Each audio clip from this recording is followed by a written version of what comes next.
ಆಮೇಲೆ ಎಲ್ಲರೂ ರೋಮ 5:17 ರೋಮ 5:17 ತೆಗೀರಿ ಎಲ್ಲರೂ. ಒಬ್ಬನು ಮಾಡಿದ ಅಪರಾಧದಿಂದ ಮರಣವು ಉಂಟಾಗಿ ಆ ಒಬ್ಬನ ದೆಸೆಯಿಂದಲೇ ಮರಣವು ಆಳುವುದಾದರೆ ದೇವರು ಧಾರಾಳವಾಗಿ ಅನುಗ್ರಹಿಸಿದ ಕೃಪಾದಾನವನ್ನು ನೀತಿ ಎಂಬ ವರವನ್ನು ಹೊಂದಿದವರು ಯೇಸು ಕ್ರಿಸ್ತನೆಂಬ ಈ ಒಬ್ಬ ಪುರುಷನ ಮೂಲಕ ಜೀವಭರಿತವಾಗಿ ಆಳುವುದು ಮತ್ತು ನಿಶ್ಚಯವಲ್ಲವೇ? ಎಲ್ಲರೂ ಹೇಳಿ. ಎಲ್ಲವೂ ಒಬ್ಬ ವ್ಯಕ್ತಿಯಿಂದ ಬಂತು. ಒಬ್ಬ ವ್ಯಕ್ತಿಯ ಅಪರಾಧವು ಮರಣವನ್ನು ತಗೊಂಡು ಬಂದಿತ್ತು. ಒಬ್ಬ ವ್ಯಕ್ತಿಯ ವಿಧೇಯತೆಯು ಜೀವವನ್ನು ತಂದಿತು. ಆದಾಮನು ಒಬ್ಬ ವ್ಯಕ್ತಿಯು, ಆತನು ದೇವರಿಗೆ ಏದೇನ್ ತೋಟದಲ್ಲಿ ಅವಿಧೇಯನಾದನು. ಅಲ್ಲಿ ಏನು ನಡೀತು? ದೇವರು ಹೇಳಿದರು, ಯಾವ ದಿನ ಈ ಹಣ್ಣನ್ನು ನೀನು ತಿನ್ನುವೆಯೋ ನೀನು ಸಾಯುವಿ. ಏನು ಹೇಳಿದರು ದೇವರು? ನೀನು ಸಾಯುವಿ. ಆದರೆ ಆತನು ಅನೇಕ ವರ್ಷಗಳ ಕಾಲ ಶಾರೀರಿಕವಾಗಿ ಜೀವಿಸಿದನು. ದೇವರು ಹೇಳಿದ ದಿನ ಅದು ಆತ್ಮಿಕ ಮರಣವಾಗಿತ್ತು. ಯಾವಾಗೆಲ್ಲ ನಾವು ಬೈಬಲನ್ನು ಓದ್ತೇವೋ, ನೀನು ನೀನು ನೀನು ಎಂಬುದರ ಬಗ್ಗೆ ಇದ್ದರೆ ಅದು ನಿನ್ನ ಆತ್ಮ ವ್ಯಕ್ತಿಯ ಬಗ್ಗೆ ಮಾತಾಡ್ತದೆ. ಅದು ನಿನ್ನ ಶರೀರ ಬಗ್ಗೆ ಮಾತಾಡೋದಿಲ್ಲ. ನಿನ್ನ ಶರೀರದ ಬಗ್ಗೆ ಎಲ್ಲಿ ಮಾತಾಡ್ತದೆ? ನಿನ್ನ ಮನಸ್ಸಿನ ಬಗ್ಗೆ ಆತನು ನಿನ್ನ ಮನಸ್ಸು ಎಂದು ಹೇಳ್ತಾನೆ. ಆದರೆ ಬೈಬಲಲ್ಲಿ ನಾವು ಹೆಚ್ಚಾಗಿ ನೀನು ನೀನು ಎಂಬ ಶಬ್ದ ಇದ್ದರೆ ಅದು ನಿನ್ನ ಆಂತರ್ಯ ವ್ಯಕ್ತಿಯ ಬಗ್ಗೆ. ದೇವರು ತನ್ನ ಸ್ವರೂಪದೊಂದಿಗೆ ಮನುಷ್ಯನೊಳಗಿದ್ದ ಆ ವ್ಯಕ್ತಿ ಸ್ವರೂಪದೊಂದಿಗೆ ಮಾತಾಡ್ತಾನೆ. ಆತನ ಸ್ವರೂಪ ಯಾವುದು? ಆತನ ಸ್ವರೂಪ ಆತ್ಮನ ಸ್ವರೂಪವಾಗಿದೆ. ಆಮೆನ್.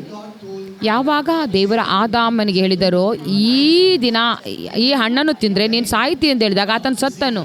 ಆತನು ಶರೀರದ ಮರಣವನ್ನು ಹೊಂದಿಲ್ಲ, ಆದರೆ ಆತ್ಮಿಕ ಮರಣವನ್ನು ಹೊಂದಿದನು. ಆತ್ಮಿಕ ವ್ಯಕ್ತಿಯು ಸತ್ತನು. ಅದರ ಅರ್ಥ ಮರಣ ಅಂದರೆ ದೇವರಿಂದ ಬೇರ್ಪಡುವುದಾಗಿದೆ. ನಾನು ಬೆಳಗ್ಗೆ ಹೇಳಿದೆ, ದೇವರು ಪ್ರಕೃತಿಯೊಂದಿಗೆ ಮಾತಾಡಿದರು ಪ್ರಕೃತಿಯನ್ನು ಸೃಷ್ಟಿಸಲು. ದೇವರು ಆಕಾಶಕ್ಕೆ ಮಾತಾಡಿದರು ಆಕಾಶದಲ್ಲಿ ಬೇಕಾದ ವಸ್ತುಗಳಿಗಾಗಿ. ದೇವರು ಭೂಮಿಗೆ ಬೇಕಾದ ಸಂಗತಿಗಳು ಅಂದರೆ ಪ್ರಾಣಿಗಳು, ಭೂಮಿಯಲ್ಲಿ ಬೇಕಾದ ನೀರು, ಜೀವಿಸುವ ಆ ಜಂತುಗಳು. ದೇವರು ಮನುಷ್ಯನನ್ನು ಸೃಷ್ಟಿಸಬೇಕಾದಾಗ ಆತನು ತನ್ನಷ್ಟಕ್ಕೆ ತಾನು ಮಾತಾಡಿಕೊಂಡನು. ನೋಡಿ, ಪ್ರತಿಯೊಂದು ಜೀವವು ಒಂದು ತನ್ನದೇ ಮೂಲದೊಂದಿಗೆ ಸೇರಿದೆ. ನೋಡಿ, ಯಾವಾಗೆಲ್ಲ ಗಿಡಗಳು ಭೂಮಿಯೊಂದಿಗೆ ಕನೆಕ್ಟ್ ಆಗಿರ್ತದೆ ಆವಾಗ ಜೀವಿಸ್ತವೆ. ಯಾವಾಗೆಲ್ಲ ನಾವು ತೆಗಿತೀವೋ ಅವು ಸತ್ತು ಹೋಗ್ತವೆ. ಅದೇ ರೀತಿ ನಕ್ಷತ್ರಗಳು ಆಕಾಶದಲ್ಲಿ ಇರುವವರೆಗೆ ಅದು ನೋಡಲು ಚೆನ್ನಾಗಿದೆ ಆ ಬೆಳಕೆಲ್ಲ. ಆದರೆ ಯಾವಾಗ ನಕ್ಷತ್ರಗಳು ಬಿದ್ದು ಹೋಗ್ತವೆ ಅದು ಒಂದು ಕಪ್ಪಾದ ಕಲ್ಲಿನ ಹಾಗೆ ಬಿದ್ದು ಹೋಗ್ತದೆ. ಅದು ತನ್ನ ಪ್ರಕಾಶವನ್ನು ಜೀವವನ್ನು ಕಳೆದುಕೊಳ್ತದೆ. ಬೇರ್ಪಾಡು ಇಲ್ಲಿ ಮರಣ ಎಂಬುದಾಗಿ ಅರ್ಥ. ಮನುಷ್ಯನಿಗೆ ದೇವರೇ ಮೂಲವಾಗಿದ್ದಾನೆ. ದೇವರಿಂದ ಮನುಷ್ಯನು ಹುಟ್ಟಿದನು.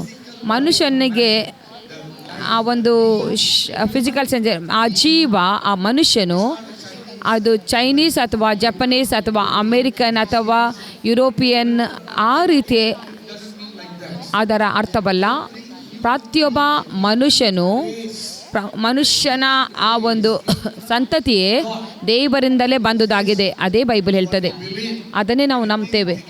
ಏನೆಲ್ಲ ದೇವರ ವಾಕ್ಯದ ವಿರುದ್ಧವಾಗಿದ್ದರೆ ನಾವು ಅದನ್ನು ಒಪ್ಪಿಕೊಳ್ಳುವುದಿಲ್ಲ. ಎಲ್ಲ ಸಮಸ್ಯೆಗಳು ನಾವು ಅದಕ್ಕೆ ವಿರುದ್ಧವಾದ, ದೇವರ ವಾಕ್ಯಕ್ಕೆ ವಿರುದ್ಧವಾದ ಸಂಗತಿಗಳು ನಡೆಯುವುದನ್ನು ನಂಬುವಾಗ, ದೇವರ ಆದಾಮನಿಗೆ ಹೇಳಿದನು, ನಿನಗೆ ತಿನ್ನಬೇಕಾದ್ರೆ ಎಲ್ಲ ಮರದ ಹಣ್ಣುಗಳನ್ನು ತಿನ್ನು, ಆದರೆ ಒಂದು ಮರದ ಹಣ್ಣನ್ನು ತಿನ್ನಬೇಡ. ದೇವರು ಏನು ಹೇಳಿದ್ರು ತನ್ನ ಜನರಿಗೆ, ಸೈತಾನ ಅದನ್ನು ವಿರುದ್ಧವಾಗಿ ಮಾಡಿದನು. ನೀವು ದೇವರ ವಾಕ್ಯದ ವಿರುದ್ಧವಾಗಿ ಹೋಗುವಾಗ ಸಮಸ್ಯೆ ಬರ್ತದೆ, ಆಗ ಪಾಪ ಬರುತ್ತದೆ. ದೇವರು ನೀನು ನೂತನ ಸೃಷ್ಟಿ ಹೇಳುವಾಗ ಅದನ್ನು ನಂಬಿರಿ, ನೀವು ನೂತನ ಸೃಷ್ಟಿಯಾಗಿದ್ದೀರಿ. ಬೈಬಲ್ ನೀವು ನಿಮ್ಮಲ್ಲಿ ದೇವರ ಸ್ವರೂಪವಿದೆ, ಸ್ವಭಾವವಿದೆ ಎಂದರೆ ನಂಬಿರಿ. ನೀವು ಅದಕ್ಕೆ ವಿರುದ್ಧವಾಗಿ ನಡೆಯುವಾಗ, ನಿಮ್ಮ ಮನಸ್ಸು ದೇವರ ವಾಕ್ಯದ ಅನುಸಾರವಾಗಿ ಇರದಿದ್ದರೆ ಆಗ ಎಲ್ಲ ಸಮಸ್ಯೆಗಳು, ಸೋಲುಗಳು, ಸಂಶಯಗಳು, ಭಯಗಳು ಬರುತ್ತವೆ. ಮತ್ತು ನೀವು ಸೈತಾನನ ಬಲೆಯಲ್ಲಿ ಬೀಳ್ತೀರಿ. ಸೈತಾನನಿಗೆ ತನ್ನದೇ ಒಂದು ಬಲೆಗಳಿವೆ. ಆದರೆ ಆ ಬಲೆಯಲ್ಲಿ ಬೀಳುವುದರ ಮೊದಲು ಆತನು ನಮ್ಮನ್ನು ದೇವರ ವಾಕ್ಯದಿಂದ ನಮ್ಮ ದೃಷ್ಟಿಯನ್ನು ತಪ್ಪಿಸ್ತಾನೆ. ದೇವರ ವಾಕ್ಯವು ಅದು ದೇವರ ನಿಜವಾದ ಶೈಲಿಯಾಗಿದೆ.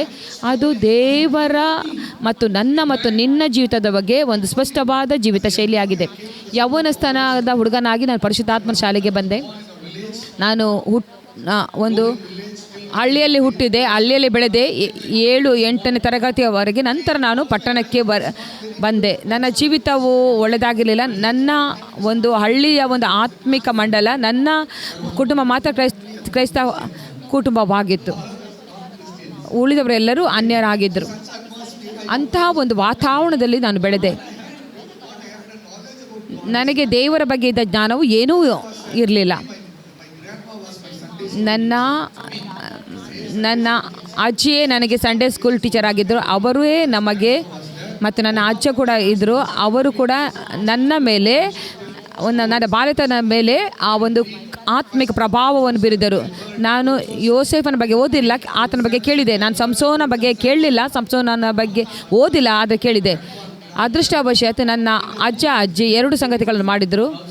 ಅವರು ಒಳ್ಳೆತನವನ್ನು ಮಾಡಿದರು, ಕೆಟ್ಟತನವನ್ನು ಮಾಡಿದರು. ಅವರು ಬೈಬಲಿಂದ ಒಳ್ಳೆಯ ಸ್ಟೋರಿಗಳನ್ನು ಹೇಳಿದರು ಮತ್ತು ಅವರು ಒಂದು ಭಯಂಕರ ಸ್ಟೋರಿಗಳನ್ನು ಕೂಡ ಹೇಳಿದರು, ಭಯಂಕರ ಕಥೆಗಳನ್ನು ಕೂಡ ಹೇಳಿದರು. ಭಯಂಕರ ಕಥೆಗಳು ಹಳ್ಳಿಯ ಕಡೆಯಿಂದ ಎಲ್ಲ ಈ ಭೂತಗಳು ಕುಣಿತವೆ ಮತ್ತು ಕರಿ ಮಾಡಿ ತಿಂತವೆ. ಅವರು ರಾತ್ರಿಯ ವೇಳೆಯಲ್ಲಿ ಈ ರೀತಿ ಬಟ್ಟೆ ಹಾಕಿ ಬರ್ತಾರೆ. ನೀವು ನೋಡಿದರೆ ಆ ಹಳ್ಳಿಯಲ್ಲಿ ಚಿಕ್ಕ ಚಿಕ್ಕ ಒಂದು ದುರಾತ್ಮಗಳು ಇರ್ತವೆ. ನೋಡಿ, ಎಲ್ಲರೂ ಬೈಬಲ್ ಸ್ಟೋರಿಗಳನ್ನು ಕಲಿಸಿದರು ಮತ್ತು ದುರಾತ್ಮಗಳು ಎಲ್ಲ ಕಲಿಸಿದ್ರು. ದುರಾತ್ಮನ ಕತೆ ನನ್ನ ಮನಸ್ಸಲ್ಲಿತ್ತು. ನನ್ನ ಬಾಲ್ಯತನದ ಬಗ್ಗೆ ನಾನು ಈಗ ಮಾತಾಡ್ತಾ ಇದ್ದೇನೆ. ನನಗೆ ಭಯ ಬಂದಾಗ ಅವರು ನನಗೆ ಕಲಿಸಿದರು, ಚಿಂತಿಸಬೇಡ ಹೇಳಿದರು. ಯೇಸುವಿನ ರಕ್ತ ಎಂದು ಹೇಳುವಾಗ ಸೈತಾನನು ಓಡಿ ಹೋಗ್ತಾನೆ. ಮೊದಲ ನಂಬಿಕೆಯ ಟೀಚಿಂಗ್ ನನ್ನ ಅಜ್ಜಿಯಿಂದ ಕಲ್ತುಕೊಂಡದ್ದು. ಯೇಸುವಿನ ರಕ್ತ ಸುಮ್ಮನೆ ಹೋಗುವುದಿಲ್ಲ. ಅವರು ನಮಗೆ ಇನ್ನೂ ಕೂಡ ಆ ಧೈರ್ಯ ಕೊಡ್ತಾರಲ್ಲ, ತೃಪ್ತಿಯಾಗುವವರಿಗೆ. ಯೇಸುವಿನ ರಕ್ತ ಎಂಬುದಾಗಿ ಹೇಳುವುದಾದರೆ, ಇನ್ನೂ ನಿಮಗೆ ಭಯ ಆದರೆ ಒಂದು ಸಂಗತಿ ಮಾಡು, ಕ್ರೂಜೆಯನ್ನು ಹಾಕಿರಿ ಎಂಬುದು. ಎಷ್ಟು ಜನರು ಕ್ರಾಸ್ ಆಗ್ತಾ ಇದ್ದೀರಿ ನಿಮ್ಮ ಬಾಲ್ಯತನದಲ್ಲಿ? ನೀವು ಜನರೇಷನ್ ಜಿ ಆಗಿದ್ದೀರಾ, ವೈ ಆಗಿದ್ದೀರಾ? ಈ ಜನರೇಷನ್ ವೆರೈಟಿ ಈಗನೇ ಗೊತ್ತಾಯಿತು ನನಗೆ. ಕೇವಲ ದೇವರ ಸಂತತಿ ಮತ್ತು ಸೈತಾನ್ ಸಂತತಿ ಮಾತ್ರ ಗೊತ್ತು.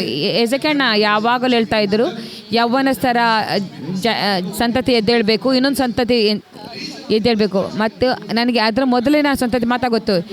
ನೋಡಿ, ನಾನು ಜನರೇಷನ್ ಜಿ ಎಂಬುದರ ಬಗ್ಗೆ ಮಾತಾಡ್ತೇನೆ. ಆಗ ನಾನು ನೋಡಲು ಹೋದಾಗ ನನಗೆ ಗೊತ್ತಾಯಿತು ಕೆಲವು ಗುಂಪುಗಳನ್ನು ಯಾಕೆ ಬೂಮರ್ ಹೇಳ್ತಾರೆ ಎಂಬುದಾಗಿ. ನಾನು ಬೂಮರಲ್ಲ. ಹಲ್ಲೆಲೂಯಾ. ಅದನ್ನು ಬಿಟ್ಟು ಬಿಡೋಣ. ನಾನು ಆ ರೀತಿ ಬೆಳೆದೆ. ಇದು ನನ್ನ ಒಂದು ಭಯದ ಹಂತವನ್ನು ಅವಲಂಬಿಸಿದೆ. 1 ಕ್ರೂಜ್ ಹಾಕ್ಬೇಕಾ, 10 ಕ್ರೂಜ್ ಹಾಕಬೇಕಾ? ಭಯ ಸ್ವಲ್ಪವಿದ್ದರೆ ಒಂದೇ ಕ್ರೂಜ್ ಹಾಕೋದು. ಬಹಳ ಭಯ ಇದ್ದರೆ 4 ಕಡೆಯಿಂದ ಭಯ ಇದ್ದರೆ 4 ಕಡೆಯಿಂದ ನಾವು ಕ್ರೂಜೆಯನ್ನು ಹಾಕಿಡೋದು. ಇಲ್ಲಿ ಒಂದು ಕ್ರೂಜೆ, ಗೇಟ್ನ ಕಡೆ ಒಂದು ಕ್ರೂಜೆ. ನೋಡಿ, ಈತನ ಭಯವುಳ್ಳ ವ್ಯಕ್ತಿ ಎಂಬುದಾಗಿ ತಿಳಿತದೆ. ನನ್ನ ಅಜ್ಜಿ ನನಗೆ ಹೇಳಿದ್ರಿಂದ, ನೋಡಿ, ಕತ್ತಲಿರ್ತದಲ್ಲ, ಕತ್ತಲಲ್ಲಿ ಫುಲ್ ಮುಂಡೆ ಹುಣ್ಣಿಮೆ ದಿನ, ಅಮಾವಾಸ್ಯೆ ದಿನ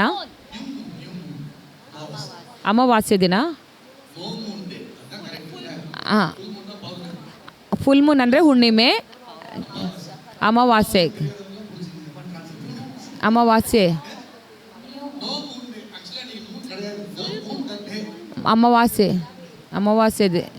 ಆ ದಿನ ದುರಾತ್ಮನ ರಾಜ್ಯವು ಬಹಳ ಆ್ಯಕ್ಟಿವ್ ಆಗಿರ್ತದೆ. ಅವುಗಳೆಲ್ಲ ಡ್ಯಾನ್ಸ್ ಮಾಡ್ತವೆ. ಈ ಕಥೆಯು ಮನಸ್ಸಲ್ಲಿ ಆಳವಾಗಿ ಹೋಯಿತು. ನಂತರ ಏನಾದರೂ ಕತ್ತಲಿದ್ದರೆ ನನಗೆ ಅಲರ್ಜಿ ಆಗ್ತಾಯಿತ್ತು. ಅಯ್ಯೋ, ಏನೋ ಇದೆ ಅಲ್ವಾ. ನಾನು ನನ್ನ ಬಾಲ್ಯತನದ ದಿನಗಳ ಬಗ್ಗೆ ಮಾತಾಡ್ತಾ ಇದ್ದೇನೆ. ಈಗ ನನ್ನನ್ನು ಹೋಲಿಸಬೇಡಿ ಅದಕ್ಕೆ. ನೀವು ಸತ್ಯವನ್ನು ತಿಳ್ಕೊಳ್ಳಿ, ಆ ಸತ್ಯವು ನಿಮ್ಮನ್ನು ಬಿಡುಗಡೆಗೊಳಿಸುವುದು. ನಾನು ಕೆಲವು ಬೇಸಿಕ್ ಸಂಗತಿಗಳು ಹೇಳ್ತೇನೆ. ನೋಡಿ, ಆ ರೀತಿ ನಮ್ಮ ಜೀವಿತದ ಬಗ್ಗೆ ನಾವು ಅನೇಕ ಸಂಗತಿಗಳಲ್ಲಿ ಭಯಪಟ್ಟಿದ್ದೇವೆ. ನಮ್ಮ ಗುರುತಿನ ಬಗ್ಗೆ. ಆದಾಮನು ಯಾವ ದಿನ ಆ ಹಣ್ಣನ್ನು ತಿಂದನು, ತನ್ನ ಗುರುತನ್ನು ಕಳ್ಕೊಂಡನು. ಸೈತಾನನು ಆದಾಮನ ಗುರುತನ್ನು ಹಾಳು ಮಾಡಿದನು. ನಿಮ್ಮ ಗುರುತೇನು? ಎಲ್ಲ ಕಂಪನಿಗೆ ಐ ಡಿ ಕಾರ್ಡ್ ಕೊಡ್ತಾರಲ್ಲ, ಈ ವ್ಯಕ್ತಿಯ ಹೆಸರು, ವಯಸ್ಸು, ಈ ಬ್ಲಡ್ ಗ್ರೂಪು, ಈ ವಿಳಾಸದಿಂದ ಬರ್ತಾರೆ, ಇದು ನಮ್ಮ ಕಂಪನಿಯ ಒಂದು ಮುದ್ರೆ ಇರ್ತದೆ. ಅದು ನಾವು ಪರಲೋಕ ಹೇಳುವಾಗ, ಪರಲೋಕ ನಿಮಗೆ ಗುರುತಿಸಿದಾಗ, ಅದರ ಮೇಲೆ ಮುದ್ರೆ ಹಾಕಿದಾಗ, ಯೋಹಾನ 1:12 ಹೇಳ್ತದೆ, ಯಾರಾದರೂ ಯೇಸು ಕರ್ತನ ಹೆಸರಲ್ಲಿ ನಂಬಿದರೆ ಪರಲೋಕದ ತಂದೆಯು ಅವರಿಗೆ ಒಂದು ಅನುಮತಿ ಕೊಟ್ಟಿದ್ದಾನೆ, ಆತನ ಒಂದು ಪರಿಚಯ ಮಾಡಿಕೊಡಲು ಅವರು ದೇವರ ಮಕ್ಕಳು. Alleluia, alleluia. ನೀತಿಯ ಒಂದು ಮನವರಿಕೆ ನಮಗೆ ಮಗನ ಸ್ಥಾನವನ್ನು ಕೊಡ್ತದೆ. ನಿಮಗೆ ಪುತ್ರತ್ವ ಹೇಳಿದರೆ ಅದು ಸರಿಯಾಗುವುದಿಲ್ಲ, ಮಗಳ ಸ್ಥಾನ ಹೇಳಲಿಕ್ಕೆ ಆಗೋದಿಲ್ಲ. ಮಗನ ಸ್ಥಾನ ಅಂದರೆ, ಪುತ್ರತ್ವ ಅಂದರೆ ಅದು ಪರಲೋಕದಿಂದ ಒಂದು ಮುದ್ರಿಸಲ್ಪಟ್ಟದ್ದಾಗಿದೆ. ನೀವು ಎಂದೆಂದಿಗೂ ಬಿಟ್ಟವಳಲ್ಲ, ಒಬ್ಬಂಟಿಗಳಲ್ಲ, ಯಾರಿಂದ ಕೂಡ ನಿಮ್ಮನ್ನು ಹ್ಯಾಂಡಲ್ ಮಾಡೋದು ಆ ರೀತಿ ಅಲ್ಲ. ಸೈತಾನನಿಗೆ ನಿನ್ನ ಮೇಲೆ ಅಧಿಕಾರನೇ ಇಲ್ಲ. ಬೈಬಲ್ ಹೇಳ್ತದೆ, ನಾವು ಪರಿಶುದ್ಧಾತ್ಮನ ಹೊಂದಿಕೊಂಡಾಗ ಆತನು ನಮ್ಮ ವಿಮೋಚನೆಗೆ ಮುದ್ರೆ ಹಾಕಿದ್ದಾನೆ.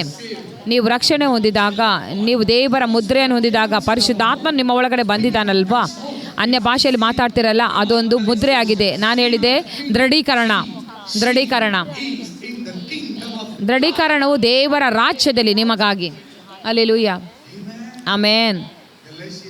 ಗಲಾತ್ಯದಲ್ಲಿ ನಾವು ಓದ್ತೇವೆ, ಆತನು ನಮ್ಮನ್ನು ಕೊಲೊಸೆಯಲ್ಲಿ ಬರೆಯಲ್ಪಟ್ಟಿದೆ, ಆತ ನಮ್ಮನ್ನು ಕತ್ತಲಿನ ರಾಜ್ಯದಿಂದ ತನ್ನ ಪ್ರಿಯ ಕುಮಾರನ ರಾಜ್ಯದಲ್ಲಿ ಸೇರಿಸಿದ್ದಾನೆ.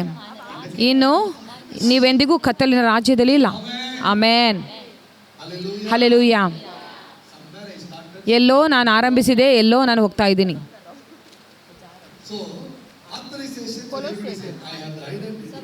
ನನ್ನ ಒಂದು ದೃಢೀಕರಣ ಹೇಳ್ತೇನೆ, ನನಗೆ ಒಂದು ಗುರುತಿದೆ ಎಂಬುದಾಗಿ. ನನ್ನ ಒಂದು ಗುರುತು ಪರಿಶುದ್ಧಾತ್ಮನಿಂದ. ಅದೇ ಯೋಹಾನ 1:14 ಹೇಳ್ತದೆ, ನೀವು ಅದನ್ನು ಓದಬಹುದು. ಆ ವಾಕ್ಯ, ಇವರು ಶರೀರದಿಂದ ಹುಟ್ಟಿಲ್ಲ, ಆದರೆ ಇವರು ದೇವರಿಂದ ಹುಟ್ಟಿದವರಾಗಿದ್ದಾರೆ. 13 ಇವರು ರಕ್ತ ಸಂಬಂಧದಾಗಲಿ ಕಾಮದಿಂದಾಗಲಿ ಪುರುಷ ಸಂಬಂಧದಿಂದ ಹುಟ್ಟಿದವರಲ್ಲ, ದೇವರಿಂದಲೇ ಹುಟ್ಟಿದವರು. 13ನೇ ವಚನ ಯೋಹಾನ್, ಇವರು ರಕ್ತ ಸಂಬಂಧದಿಂದಾಗಲಿ ಕಾಮದಿಂದಾಗಲಿ ಪುರುಷ ಸಂಕಲ್ಪದಿಂದಾಗಲಿ ಹುಟ್ಟಿದವರಲ್ಲ, ದೇವರಿಂದಲೇ ಹುಟ್ಟಿದವರಾಗಿದ್ದಾರೆ. ಎಲ್ಲರೂ ಹೇಳಿರಿ, ನೀವು ನಿಮ್ಮ ಹೆಸರು ಬರೆಯಿರಿ. ಆ ದಿನಗಳಲ್ಲಿ ಪ್ರಾಯೋಗಿಕವಾಗಿ ಮಾಡ್ತಾ ಇದ್ದೇವೋ ಇಲ್ಲ ಗೊತ್ತಿಲ್ಲ. ನಾವು ಶಾಲೆಯ ದಿನಗಳಲ್ಲಿದ್ದಾಗ ಯಾರಾದರೂ ವಿಳಾಸ ಕೇಳಿದರೆ ನಾನು ಬರಿತಾ ಇದ್ದೆ, ಮಿಲ್ಟನ್ ಜ್ಞಾನರಾಜ್ DGS ಮನೆಯ ಮಗ, ನನ್ನ ತಂದೆಯ ಹೆಸರು ಬರೀತಾ ಇದ್ದೆ. ಇದನ್ನು ನಾವು ಪ್ರಾಕ್ಟೀಸ್ ಮಾಡ್ತೇವಾ? ಇಲ್ಲ. ನಾನು ನಿಮ್ಮನ್ನು ಪ್ರಶಂಸಿಸ್ತೇನೆ. ನೋಡಿ, ಆ ರೀತಿ ನೀವು ನಿಮ್ಮ ಹೆಸರನ್ನು ಬರೀಬಹುದು. ಫಿಲೋಮಿನಾ, ರೇಚಲ್, ಪರಲೋಕದ ತಂದೆಯ ಮಗಳು. ಯಾರೆಲ್ಲ ನೀವು ರಕ್ತ ಸಂಬಂಧದಿಂದಾಗಲಿ ಕಾಮದಿಂದಾಗಲಿ ಪುರುಷ ಸಂಕಲ್ಪದಿಂದ ಹುಟ್ಟಿದವರಲ್ಲ, ನಿನ್ನ ತಂದೆ ಇಷ್ಟಪಟ್ಟರು ಅಂದರೆ ನೀವು ಅವರಿಗೆ ಹುಟ್ಟಿದ. ಈಗ ಅವರು ಇಷ್ಟಪಡೋದಿಲ್ಲ, ನಿಮ್ಮನ್ನು ತಿರಸ್ಕರಿಸಿದ್ದಾರೆ. ಆ ರೀತಿ ಯೋಚಿಸಬೇಕಾಗಿಲ್ಲ. ನೀನು ಹುಟ್ಟಿದವರಾಗಿದ್ದಿ. ಯಾರು ನಿಮ್ಮನ್ನು ತಗೊಂಡು ಬಂದಿದ್ದಾರೆ? ದೇವರು ನಿಮ್ಮನ್ನು ಕರೆತಂದಿದ್ದಾರೆ. ಯಾಕೆಂದರೆ ನೀವು ದೇವರಿಂದ ಹುಟ್ಟಿದವಳು. ಇದರ ಬಗ್ಗೆ ನೀನು ಒಳ್ಳೆಯದಾಗಿ ಭಾವಿಸು. ಪಾಪದ ಒಂದು ಆರಿಕೆ ಯಾವಾಗಲೂ ಒಂದು ನಮಗೆ ಅಲ್ಪತನ ಅಥವಾ ಕೀಳರಿಮೆ, ಅಯೋಗ್ಯ, ಅಸಾಧ್ಯ ಹಾಗೆ ತೋರ್ತದೆ. ನೋಡಿ, ದೊಡ್ಡ ದೈತ್ಯರು ಬೈಬಲಲ್ಲಿ ಇರುವವರು, ಆತ್ಮಿಕ ದೈತ್ಯರು, ಬೈಬಲಲ್ಲಿದ್ದ ಪ್ರಸಿದ್ಧ ವ್ಯಕ್ತಿಗಳು, ಮೋಶೆ, ಅಬ್ರಾಮನು, ಅವರೆಲ್ಲರೂ ಅಯ್ಯಯ್ಯೋ ಅವರು ಬಹಳ ಸೂಪರಾಗಿತ್ತು ಅವರ ಜೀವಿತ, ಅದಕ್ಕಿಂತ ನಾನು ಸೂಪರ್ ಆಗಿದ್ದೇನೆ. ನಾವು ಯೋಚಿಸ್ತೇವೆ ಅವರು ಸೂಪರ್ ಆಗಿದ್ದರು. ಇಲ್ಲ, ಅವರು ಬಹಳ ಪುಕ್ಕಲುಗಳು, ಆದರೆ ನಾವೇ ಸೂಪರ್ ಆಗಿದ್ದೀವಿ. ಅನೇಕ ಅದ್ಭುತಗಳು ಆದರೂ ಕೂಡ 99 ವರ್ಷ ಆದರೂ ಕೂಡ ಅಬ್ರಾಮನಿಗೆ ನಾನು ಮುದುಕನಾಗಿದ್ದೇನೆ, ನನ್ನ ಪತ್ನಿಯ ಒಂದು ಗರ್ಭವು ಕೂಡ ಸತ್ತಿದೆ, ಅದು ಅವರ ಹಂತವಾಗಿತ್ತು. ಈಗ ನಾವೆಲ್ಲ ಒಳ್ಳೆಯವರು, ಪರಲೋಕವು ನಮಗೆ ದೇವದೂತ ನಮಗೆ ಚಪ್ಪಾಳೆ ತಟ್ತಾ ಇದೆ. ಯಾಕೆಂದರೆ ನಾವು ದೇವರ ವಾಕ್ಯದಲ್ಲಿ ಶುಭವಾರ್ತೆಯಲ್ಲಿ ನಂಬ್ತೇವೆ. ಯೆಶಾಯ 53 ಈ ರೀತಿ ಹೇಳ್ತದೆ. ಯಾರೆಲ್ಲ ಈ ರಿಪೋರ್ಟನ್ನು ಯೆಶಾಯ 53:1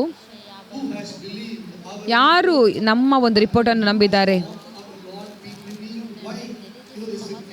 ನೋಡಿ. 53ನೇ ಅಧ್ಯಾಯವು ಯೆಶಾಯನ ಬರೆದದ್ದು. ಅದು ಮೆಸ್ಸಾನಿಕ ಯೇಸುವಿನ ಯೆಶಾಯ 53:1 ನಾವು ಹೇಳಿದ ಸಂಗತಿಯನ್ನು ಯಾರು ನಂಬಿದ್ದರು? ಯೆಹೋವನ ಬಾಹು ಯಾರಿಗೆ ಗೋಚರವಾಯಿತು?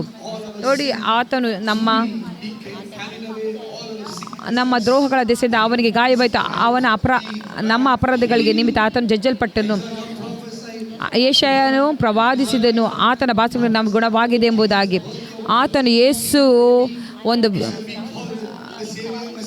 ಕನ್ಯೆಯ ಮೂಲಕ ಜನಿಸ್ತಾನೆ, ರಕ್ಷಕನು ಜನಿಸ್ತಾನೆ ಎಂಬುದಾಗಿ ಹೇಳಿದನು. 53ನೇ ಅಧ್ಯಾಯ ಯೆಶಾಯ ವಿಮೋಚನೆ ಬಗ್ಗೆ ಮಾತಾಡ್ತದೆ. ಹೇಗೆ ನೀವು ನೀತಿವಂತರಾಗಿದ್ದೀರಿ?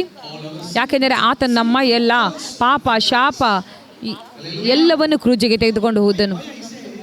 ನಾನು ಯಾಕೆ ಹೇಳ್ತಾ ಇದ್ದೇನೆ? ನಾವು ಬಹಳ ಆಶೀರ್ವಾದ ಹೊಂದಿದ್ದೇವೆ, ಬಲವಾಗಿದ್ದೇವೆ ಹಳೆಯ ಒಡಂಬಡಿಕೆ ಜನರಿಗಿಂತ. ಯಾಕೆಂದರೆ ನಾವು ದೇವರ ವಾಕ್ಯದಲ್ಲಿ ನಂಬ್ತಾ ಇದ್ದೇವೆ. ಅವರು ಯಾವಾಗಲೂ ಸಮರ್ಪಣೆ ಮಾಡುವ ಕುರಿಯ ಬಗ್ಗೆ ಯೋಚಿಸ್ತಾ ಇದ್ರು. ಆದರೆ ನಾವು ಕುರಿ ಹೋತಗಳ ಮೇಲೆ ನಂಬಿಲ್ಲ. ಈಗ ನಾವು ನಂಬ್ತಾ ಇದ್ದೇವೆ ದೇವ ಕುಮಾರನಾದ ಯೇಸು ಕ್ರಿಸ್ತನಲ್ಲಿ. ಆತನ ಒಂದು ಅಮೂಲ್ಯವಾದ ಬಲಿಗಾಗಿ ನಮ್ಮ ನಂಬಿಕೆಯು ಅಬ್ರಾಹ್ಮ ನಂಬಿಕೆಯಿಂದ ದೊಡ್ಡದಾಗಿದೆ. ನಮ್ಮ ನಂಬಿಕೆಯು ಹಳೆಯ ಒಡಂಬಡಿಕೆ ಭಕ್ತರಿಗಿಂತ ದೊಡ್ಡದಾದ ನಂಬಿಕೆ ಆಗಿದೆ. ನಾನು ಹೇಳ್ತಾ ಇಲ್ಲ, ಪೌಲನು ಹೇಳ್ತಾ ಇದ್ದಾನೆ. ಗಲಾತ್ಯ 2:20 ಹೇಳ್ತದೆ, ಇನ್ನೆಂದಿಗೂ ಜೀವಿಸುವವನು ನಾನಲ್ಲ, ಕ್ರಿಸ್ತನು ನನ್ನಲ್ಲಿ ಜೀವಿಸುವವನಾಗಿದ್ದಾನೆ.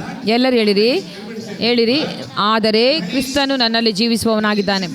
ನಾನು ನಿಮ್ಗೆ ಹೇಳ್ತೇನೆ, ಇದೇ ಸತ್ಯವಾಗಿದೆ. ನಾನು ನಿಮಗೆ ಏನು ಹೇಳಿದೆ? ಸತ್ಯ ಏನಂದರೆ, ಸತ್ಯವು ದೇವರಿಗೆ ನಿಜವೇ ಆಗಿದೆ. ನಿಮ್ಮ ಮನಸ್ಸು ಹೇಳ್ತದೆ, ನಾನು ಕೇಳಿದಾಗ ನೀನು ನೂತನ ಸೃಷ್ಟಿಯಾಗಿದೆ ಎಂಬುದಾಗಿ. ಇದೇನು? ನಾನು ಸೀರಿಯಸ್ಲಿ ಹೌದಾ, ಅವರು ಏನು ಹೇಳ್ತಾ ಇದ್ದಾರೆ? ನಾನು ಯೋಚಿಸಿದೆ, ಯಾಕೆ ನಿನ್ನ ಮನಸ್ಸು ಈ ರೀತಿ ಎಂಬುದಾಗಿ.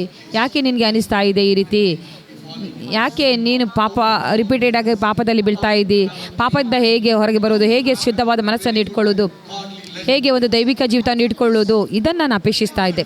ಆದರೆ ನೀನು ಭಕ್ತನು ಎಂಬುದಾಗಿ ಕೇಳಿದಾಗ ನನಗೆ ಶಾಕ್ ಆಯಿತು. ನೀನು ದೇವರ ಮಗು ಹೇಳಿದಾಗ ನಾನು ನಿನಗೆ ಹೇಳಿದೆ, ನೋಡಿ, ಬೈಬಲಿರುವ ಪ್ರಸಿದ್ಧ ವ್ಯಕ್ತಿಗಳು ಇದೇ ರೀತಿ ಆರಂಭಿಸಿದರು. ದೇವರು ಮೋಶೆ ನೀನು ಫರೋನಲ್ಲಿ ಹೋಗಿ ಹೇಳಿದಾಗ ಆತನು ಹೇಳಿದನು ಸುಲಭವಾಗಿ. ದೇವರು ಚೆನ್ನೈಗೆ ಹೋಗು ಹೇಳ್ತಾರಲ್ಲ, ಆ ಸ್ಟೋರಿಗೆ ಸೂಪರ್ ಮಾರ್ಕೆಟ್ಗೆ ಹೋಗು, ಆಹಾರ ತಗೊಂಡು ಬಾ ಹೇಳಿದಾಗೆ ನನ್ನ ಜನರನ್ನು ಐಗುಪ್ತ ತಗೊಂಡು ಬಾ ಹೇಳಿದಾಗ ಮೋಶೆ ಹೇಳಿದನು, ಅಯ್ಯೋ ನಾನಾ ಅಂತ ಹೇಳಿದನು. ಯಾಕೆಂದರೆ ಯಾವಾಗಲೂ ದೇವರ ಒಂದು ಹಂತ ಬಹು ಉನ್ನತವಾಗಿದೆ ನಿಮ್ಮ ಪರಿಸ್ಥಿತಿಗಿಂತ, ನಿಮ್ಮ ಹಂತಕ್ಕಿಂತ. ಆದರೆ ದೇವರು ನಿಮಗೆ ತನ್ನ ಸ್ಥಾನಕ್ಕೆ ಕರೀತಾ ಇದ್ದಾರೆ. ಆತನಿಗೆ ಗೊತ್ತು. ಅಣ್ಣ ಯಾವಾಗಲೂ ಈ ರೀತಿ ಹೇಳ್ತಿದ್ರು, ನೀವು ಏನೆಲ್ಲ ಪ್ರೀಚರ್ಸ್ ಟ್ರೈ ಮಾಡ್ತಾರೆ ಮಾಡಲು, ನಿಮಗೆ ಹೇಗೆ ಪರಿಶುದ್ಧರಾಗಿರೋದು, ಹೇಗೆ ಯಶಸ್ವಿ ಹೊಂದೋದು, ಅದರ ಅರ್ಥ ಒಂದು ಬೆಕ್ಕನ್ನು ಹುಲಿಯನ್ನಾಗಿ ಮಾಡಲು ಸಿದ್ಧ ಮಾಡೋದು. ನೋಡಿ ಬೆಕ್ಕು ಹುಲಿಯ ಹಂತಕ್ಕೆ ಬಂದರೆ ಮಾತ್ರ ಹುಲಿ ಆಗುತ್ತದೆ, ಇಲ್ಲದೆ ಅದು ಬೆಕ್ಕಿನ ಒಂದು ಕುಟುಂಬದಲ್ಲಿ ಇರ್ತದೆ. ಆಮೇನ್. ಇದೊಂದು ಜೀವಿತವಾಗಿದೆ. ಎಲ್ಲರೂ ಹೇಳಿ, ನಾನು ಬಹಳ ಸ್ಪಷ್ಟವಾಗಿ ಇನ್ನೆಂದಿಗೂ ಜೀವಿಸುವ ನಾನಲ್ಲ, ಆದರೆ ಕ್ರಿಸ್ತ ನನ್ನಲ್ಲಿ ಜೀವಿಸ್ತಾನೆ. ಆಮೇನ್. ನಾನು ಜೀವಿಸುವವನಲ್ಲ, ಹಳೆಯ ವ್ಯಕ್ತಿ ಜೀವಿಸೋದಿಲ್ಲ, ನೂತನ ವ್ಯಕ್ತಿ ಈಗ ನನ್ನ ಒಳಗಡೆ ಜೀವಿಸ್ತಾ ಇದ್ದಾನೆ. 5:17 ಬರೋಣ. 2 ಕೊರಿಂಥ 5:17 ನೀತಿ. ಓಕೆ, ರೋಮ 5:17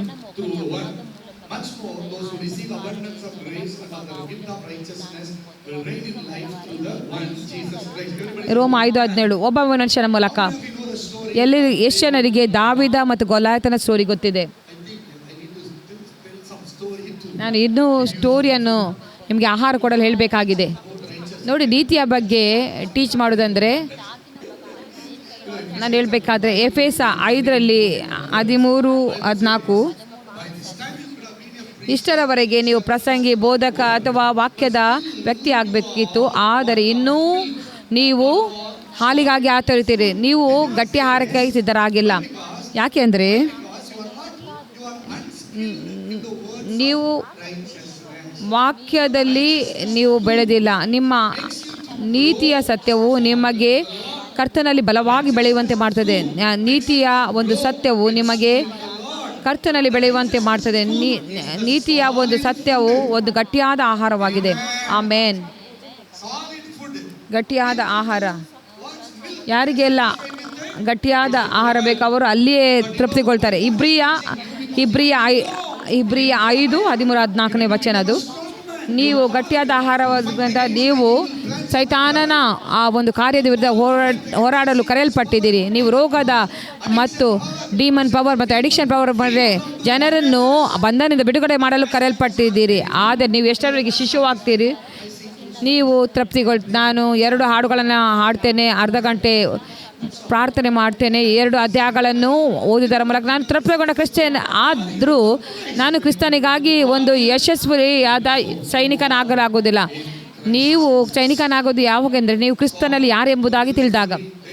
ನೋಡಿ, ದಾವೀದ ಗೊಲಿಯಾತನ ಸ್ಟೋರಿ, ಹೇಗೆ ಆತನು ಶತ್ರುವನ್ನು ಕೊಂದನು, ಹೇಗೆ ಆತನು ಜಯಿಸಿದನು. ಯಾಕೆಂದರೆ ಅವರು ಕೇವಲ ಶತ್ರುಗಳನ್ನೇ ನೋಡಿದರು. ಅಯ್ಯೋ, ಶತ್ರುಗಳು ದೊಡ್ಡವರಾಗಿದ್ದಾರೆ, ಅದು ದೊಡ್ಡ ಒಂದು ಸೈನ್ಯ, ಅದು ದೊಡ್ಡ ಭಯಾನಕವಾಗಿ ಕಾಣ್ತದೆ. ಆತನ ಬಾಯಿ ತೆರೆದಾಗ ಅವನ ಹಲ್ಲು ಇಷ್ಟು ದೊಡ್ಡದಿದೆ. ಆದರೆ ಅಲ್ಲಿ ಒಬ್ಬನೇ ವ್ಯಕ್ತಿ, ಆತನು ನೀತಿಯಲ್ಲಿ ಕೌಶಲ್ಯವನ್ನು ಹೊಂದಿದ ವ್ಯಕ್ತಿಯಾಗಿದ್ದನು. ಎಲ್ಲರೂ ದುರಾತ್ಮನ ಶಕ್ತಿ ಬಗ್ಗೆ, ಪಾಪದ ಬಗ್ಗೆ, ರೋಗದ ಪವರ್ ಬಗ್ಗೆ, ಈ ಸಮಸ್ಯೆ ಆ ಸಮಸ್ಯೆ, ಇದು ನನ್ನ ಮನಸ್ಸಿನ ಮೇಲೆ ಪರಿಣಾಮ ಬೀರ್ತದೆ, ಇದು ನನಗೆ ಯಾವಾಗಲೂ ಪರಿಣಾಮ ಬೀರ್ತದೆ. ಅಲ್ಲೊಬ್ಬ ವ್ಯಕ್ತಿ ಇದ್ದ, ದಾವೀದನು. ಆತನ ಸುನ್ನತಿ ಇಲ್ಲದ ಫಿಲಿಸ್ತಿಯನು ಯಾರಾಗಿದ್ದಾನೆ ಅದು ಬಹಳ ಸ್ಪಷ್ಟವಾಗಿ, ನನ್ನನ್ನು ಸುನ್ನತಿ ಹೊಂದಿದ್ದೇನೆ ಅಂದರೆ ನಾನು ದೇವರ ಒಡಂಬಡಿಕೆಯ ಭಾಗವಾಗಿದ್ದೇನೆ, ಬಹಳ ಸ್ಪಷ್ಟವಾಗಿ ಹೇಳ್ತಾ ಇದ್ದಾನೆ. ಆತನು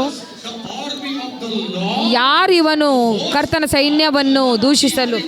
ಆತನು ಬಹಳ ಸ್ಪಷ್ಟವಾಗಿದ್ದಾನೆ. ಆತನು ಯಾರಾಗಿದ್ದಾನೆ, ನನ್ನ ಒಂದು ದೇಶ ಯಾವುದು, ನನ್ನ ಜನರು ಯಾರು, ನನ್ನ ದೇವರು ನನಗೆ ಯಾರಾಗಿದ್ದಾರೆ. ಆತನಲ್ಲಿ ಒಂದು ಧೈರ್ಯ ಇತ್ತು ಶತ್ರುವಿನ ವಿರುದ್ಧ ನಿಲ್ಲಲು. ಆತನ ನೀತಿಯ ಜ್ಞಾನವು ಆತನಿಗೆ ಧೈರ್ಯವನ್ನು ಕೊಟ್ಟಿದ್ದು.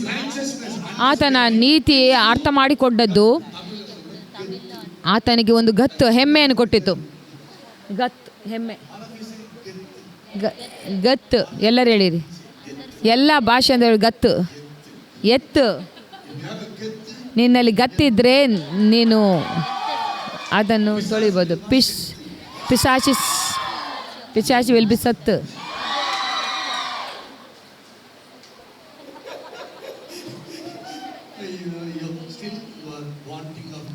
ಇನ್ನೂ ನಿಮಗೆ ಹಾಲು ಬೇಕಾಗಿದೆ. ಒಬ್ಬ ವ್ಯಕ್ತಿ ದಾವೀದನು. ಯಾಕೆ ದಾವೀದ ಗೊಲಿಯಾತನ ಬಗ್ಗೆ ಹೇಳ್ತಾ ಇದ್ದೇನೆ ಅಂದರೆ, ಈ ವ್ಯಕ್ತಿಯು 40 ದಿನಗಳವರೆಗೆ ಆತನು ಮಾತಾಡ್ತಾ ಇದ್ದಾನೆ. ಶಪಿಸ್ತಾನೇ ಇದ್ದಾನೆ. ಆತನು ಯಾರನ್ನು ಶಪಿಸ್ತಾ ಇದ್ದಾನೆ? ಇಸ್ರಾಯೇಲರನ್ನು. ಆತನು ಒಂದು ಹಂತಕ್ಕೆ ಬಂದನು, ನೀವೆಲ್ಲ ಸೋತು ಹೋದ ಒಂದು ಅಪಧೈರ್ಯ ಉಳ್ಳ ಇಲಿಗಳಾಗಿದ್ದೀರಿ. ಒಂದು ಒಪ್ಪಂದಕ್ಕೆ ಬರೋಣ. ಯಾರಾದರೂ ನಿಮ್ಮಲ್ಲಿಂದ, ಯಾರಲ್ಲಿ ಹೇಳಿ, ಯಾವಾದರೂ ಒಬ್ಬ ವ್ಯಕ್ತಿ, ನಿಮ್ಮಲ್ಲಿ ಒಬ್ಬ ವ್ಯಕ್ತಿ, ಹಲ್ಲೆಲೂಯಾ ಹಲ್ಲೆಲೂಯಾ, ಗೊಲಿಯಾತನ ಪ್ರಕಟಣೆ, ಒಬ್ಬ ವ್ಯಕ್ತಿಯು ನಿಮ್ಮ ಕಡೆಯಿಂದ ಬರಲಿ.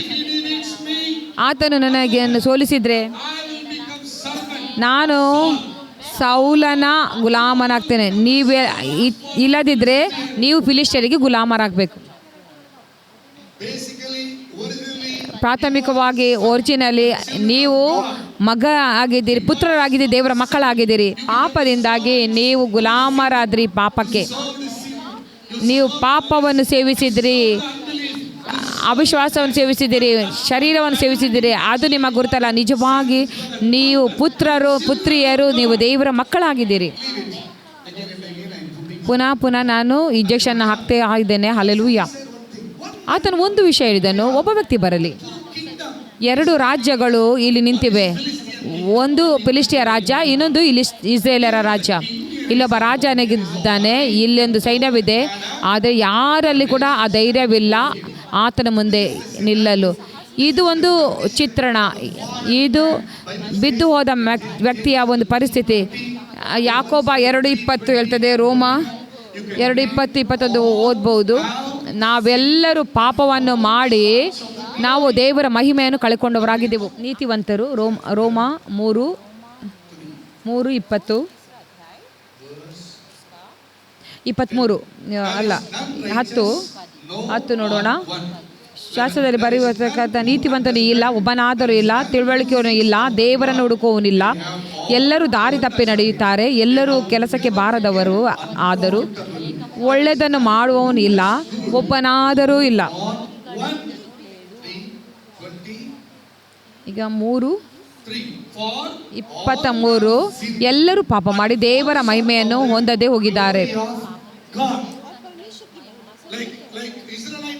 ಇಸ್ರಾಯೇಲರ ಸೈನ್ಯವು ಉಪಯೋಗದ ಇಲ್ಲದ ರೀತಿಯಲ್ಲಿ ಶತ್ರುವಿನ ಎದುರು ಯುದ್ಧ ಮಾಡಿ ನಿಂತಿದೆ. ಮನುಷ್ಯನ ಕುಲವು ಅದು ಉಪಯೋಗವಿಲ್ಲದಾಗಿದೆ. ಆದಾಮನು ಪಾಪ ಮಾಡಿದಾಗ ಒಬ್ಬ ವ್ಯಕ್ತಿ ಆದಾಮಿಂದ ಹುಟ್ಟಿದ ಎಲ್ಲ ಜನಾಂಗವು ಪಾಪಿಗಳೇ. ಆದ್ದರಿಂದ ನಾವು ಓದ್ತಾ ಇದ್ದೇವೆ, ಕೀರ್ತನೆ 51 ದಾವೀದನು ಹೇಳ್ತಾನೆ, ನನ್ನ ತಾಯಿ ನನ್ನನ್ನು ಪಾಪದಲ್ಲಿ ಗರ್ಭಧರಿಸಿದಳು. ದೇವರಿಗೆ ಸ್ತೋತ್ರವಾಗಲಿ. ತಾಯಿ ಪಾಪದಲ್ಲಿ ಗರ್ಭಧರಿಸಿದಳು. ತಾಯಿ ಆದಾಮನ ಸಂತತಿಯಿಂದ ಬಂದರು, ಆದರೆ ತಂದೆಯು ನಿನ್ನನ್ನು ಮಗನಾಗಿ ಗರ್ಭಧರಿಸಿದ್ದಾನೆ ಪರಿಶುದ್ಧಾತ್ಮನ ಮೂಲಕ.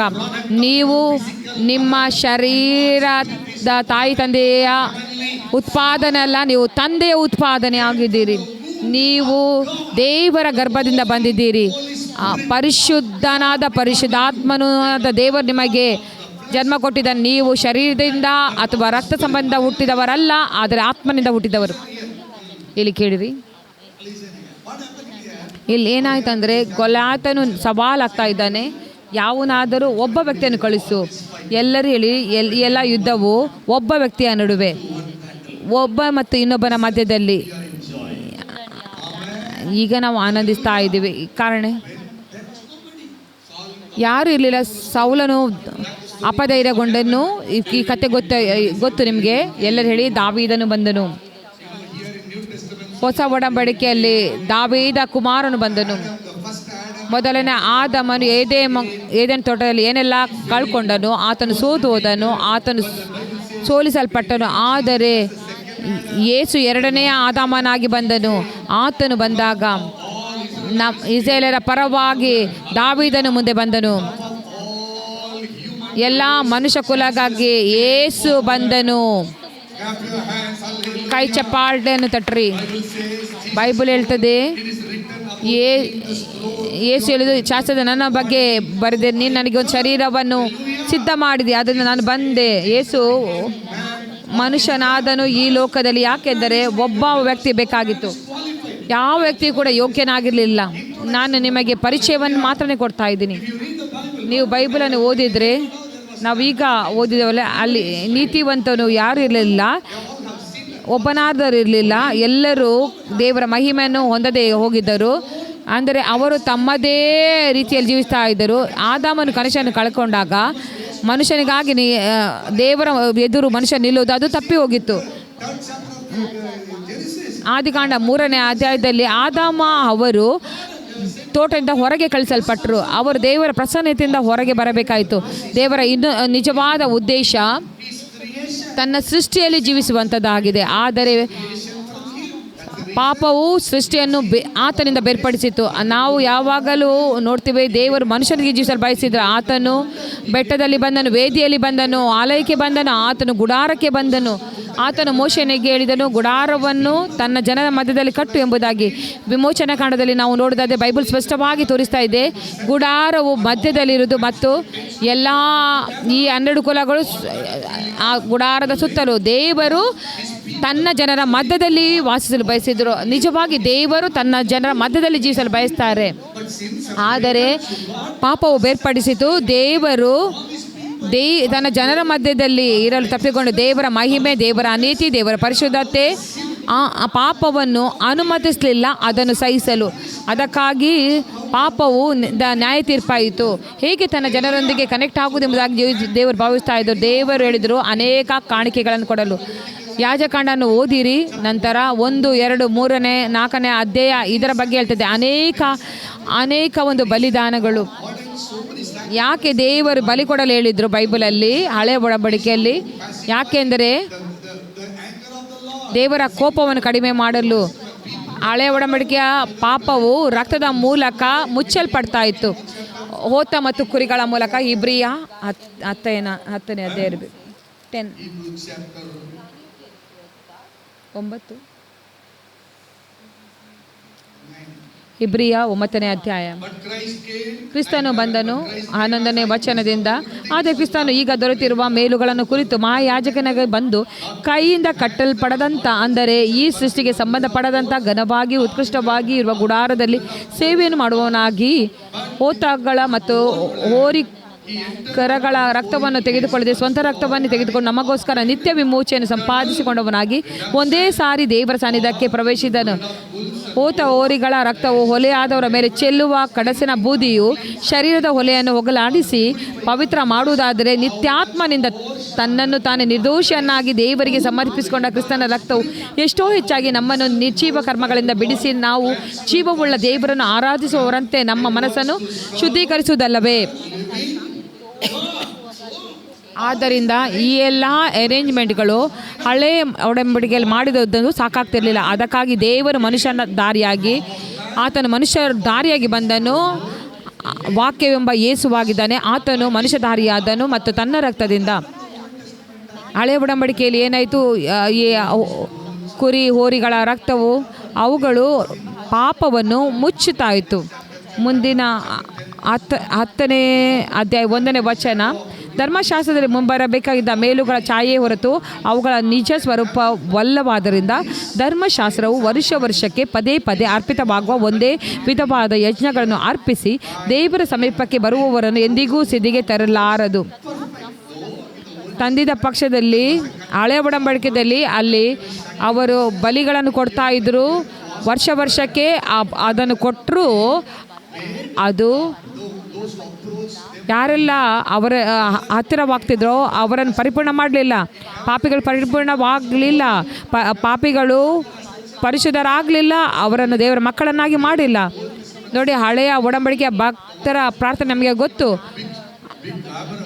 ಅಬ್ರಾಹ್ಮನಿಂದ ಒಳಗೊಂಡು ಯಾರು ಕೂಡ ದೇವರನ್ನು ತಂದೆ ಎಂಬುದಾಗಿ ಕರೆಯಲಿಲ್ಲ. ಯೇಸು ಬಂದು ನಮಗೆ ಪರಲೋಕದ ತಂದೆ ಎಂದು ಹೇಳಲು ಕಲಿಸಿದರು. ಅದೊಂದು ಸಂಬಂಧ, ಅಂದರೆ ಅಲ್ಲಿ ಸಂಬಂಧವು ಪುನಃಸ್ಥಾಪನೆ ಆಗಿದೆ ಎಂಬುದಾಗಿ ಅರ್ಥ. ಕ್ರಿಸ್ತನು ಕ್ರೂಚಿಯಲ್ಲಿ ಬಲಿಯಾದಾಗ ನೋಡಿ, ಮೊದಲು ಕೊಟ್ಟ ಬಲಿಗಳು ಅಪರಿಪೂರ್ಣವಾಗಿದ್ದವು. ಆ ಪಾರಿವಾಳಗಳು ಅಪರಿಪೂರ್ಣವಾಗಿದ್ದವು. ಯಾವುದು ಪರಿಪೂರ್ಣವಾದ ಒಂದು ಕಾಣಿಕೆ? ಪಾಪರಹಿತ ವ್ಯಕ್ತಿಯ ರಕ್ತ. ನೋಡಿ, ಅಲ್ಲಿ ಪಾಪರಹಿತ ರಕ್ತವಿರಲಿಲ್ಲ. ಪಾಪರಹಿತ ರಕ್ತವನ್ನು ಕೊಡಲು ಪಾಪರಹಿತ ಒಂದು ಕಾಣಿಕೆಯಾಗಿ ಯೇಸು ಈ ಲೋಕಕ್ಕೆ ಬಂದನು. ಬೈಬಲ್ 2 ಕೊರಿಂಥ 5:21 ಹೇಳ್ತದೆ,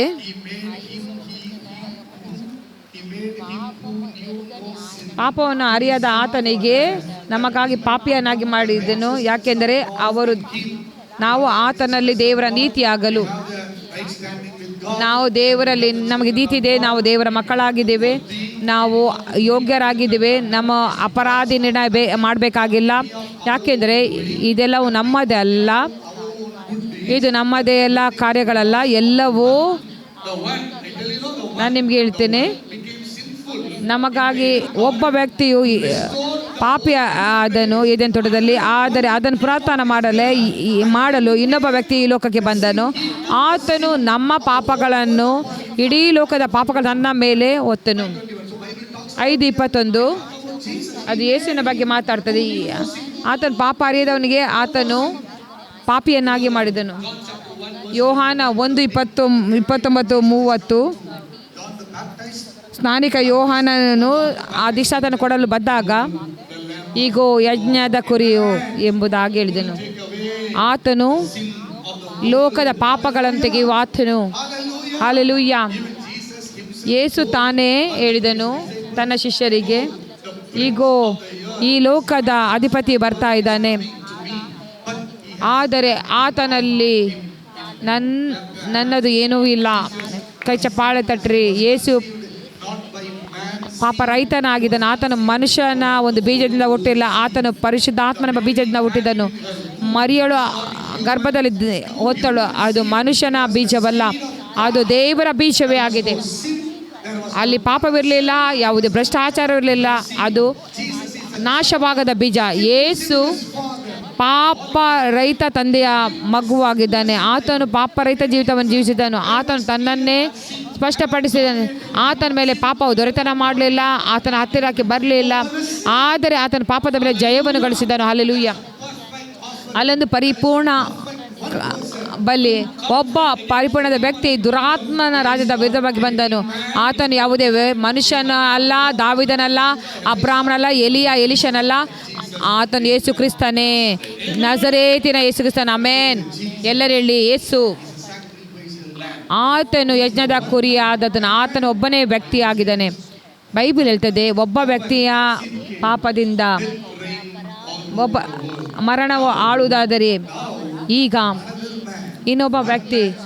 ಒಬ್ಬ ವ್ಯಕ್ತಿಯ ವಿಧೇಯತೆಯಿಂದ ಏನು ಬರ್ತದೆ? ಜೀವ ಬರ್ತದೆ. ಇಲ್ಲಿ ನಾವು ನೋಡ್ಬೋದು 5:21 ಬಹಳ ಪವರ್ಫುಲ್ ಆಗಿದೆ. ನಾವು ಅದನ್ನು ಮೆಮೊರೈಸ್ ಮಾಡಬೇಕು, ಡೈಲಿ ನಮ್ಮ ಜೀವಿತದಲ್ಲಿ ಹೇಳಬೇಕು. ಹೀಗೆ ಪಾಪವು ಮರಣವನ್ನುಂಟು ಮಾಡುತ್ತಾ ಅಧಿಕಾರವು ನಡೆಸುವ ಹಾಗೆ ದೇವರ ಕೃಪೆಯು ತನ್ನ ಕ್ರಿಸ್ತ ಯೇಸುವಿನ ಮೂಲಕ ನೀತಿಯನ್ನು ಕೊಟ್ಟು ನಿತ್ಯ ಜೀವವನ್ನುಂಟು ಮಾಡುತ್ತಾ ಅಧಿಕಾರವನ್ನು ನಡೆಸಿ. ಆದ್ದರಿಂದ ನಾವು ದೇವರ ನೀತಿಯಾಗಲು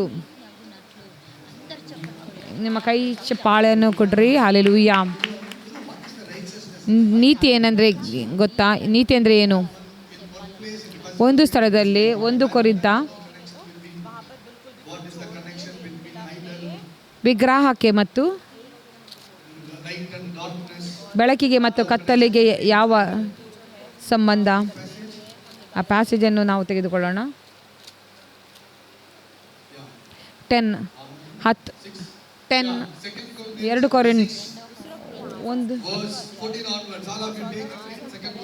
ಕೊರಿಂಥ 6:14. ನೀವು ಕ್ರಿಸ್ತ ನಂಬಿಕೆ ಇಲ್ಲದವರೊಂದಿಗೆ ಸೇರಿ ಜೋಗಡಾಗಬೇಡ್ರಿ. ಧರ್ಮಕ್ಕೂ ಅಧರ್ಮಕ್ಕೂ ಜೊತೆಯೇನು? ಬೆಳಕಿಗೂ ಕತ್ತಲಿಗೂ ಐಕ್ಯವೇನು?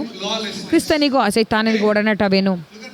ನೋಡ್ರಿ, ನನಗೆ ಪೌಲನು 2 ಸಂಗತಿಗಳನ್ನು ಹೋಲಿಸ್ತಾ ಇದ್ದಾನೆ. ಕ್ರಿಸ್ತ ನಂಬಿಕೆ ಇಲ್ಲದವರೊಂದಿಗೆ ಸೇರಿ ಜೋಡಾಗಬೇಡ್ರಿ. ಧರ್ಮಕ್ಕೂ ಅಧರ್ಮಕ್ಕೂ ಜೊತೆಯೇನು? ಎಲ್ಲರೂ ಹೇಳಿರಿ. ಲೆಫ್ಟ್ ಸೈಡ್ನವರು ಧರ್ಮ ಮತ್ತು ಅಧರ್ಮ. ಇನ್ನೊಂದು ಬೆಳಕಿಗೂ ಕತ್ತಲಿಗೂ ಐಕ್ಯವೇನು? ಒಂದು ಕಡೆ ಕತ್ತಲು, ಇನ್ನೊಂದು ಕಡೆ ಬೆಳಕು. ಇನ್ನೊಂದು ಕ್ರಿಸ್ತನಿಗೂ ಸೈತಾನನಿಗೂ ಒಡನಾಟವೇನು? ನಂಬುವವನಿಗೂ ನಂಬದಿರುವವನಿಗೂ ಪಾಲುಗಾರಿಕೆ ಏನು? ನೀವು ನೋಟ್ ಪುಸ್ತಕದಲ್ಲಿ ಬರೆದ್ರೆ ನಾನು ಹೇಳಿದ್ದನ್ನು ಭಾಳ ಒಳ್ಳೆಯದು. ಒಂದು ಕಡೆ ನೀತಿ ಬರೆಯಿರಿ, ಬೆಳಕು ವಿಶ್ವಾಸಿ ಕ್ರಿಸ್ತನು. ಇನ್ನೊಂದು ಕಡೆ ಅಧರ್ಮ ಕತ್ತಲು ಸೈತಾನ ಮತ್ತು ಅಪನಂಬಿಕೆ. ಇಲ್ಲಿ ನೀವು ಏನು ಅರ್ಥ ಮಾಡಿಕೊಳ್ತೀರಾ?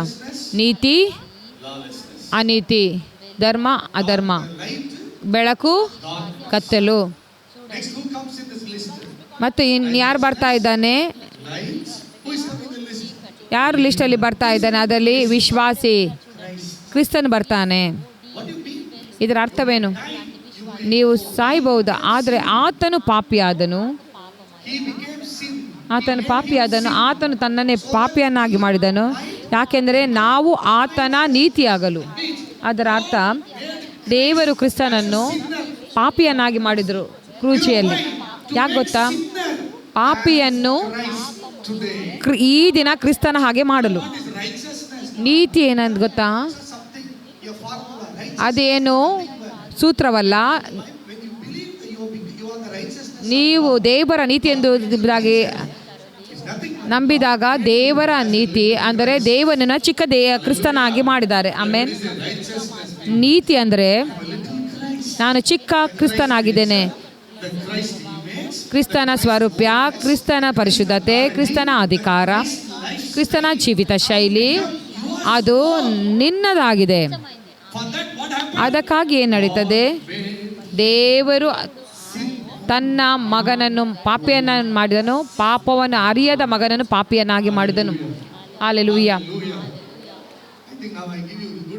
ನಾನು ನಿಮಗೆ ಒಳ್ಳೆಯ ಒಂದು ಅಂಡರ್ಸ್ಟ್ಯಾಂಡಿಂಗ್ ಕೊಡ್ತಾ ಇದ್ದೇನೆ ನೀತಿಯ ಬಗ್ಗೆ.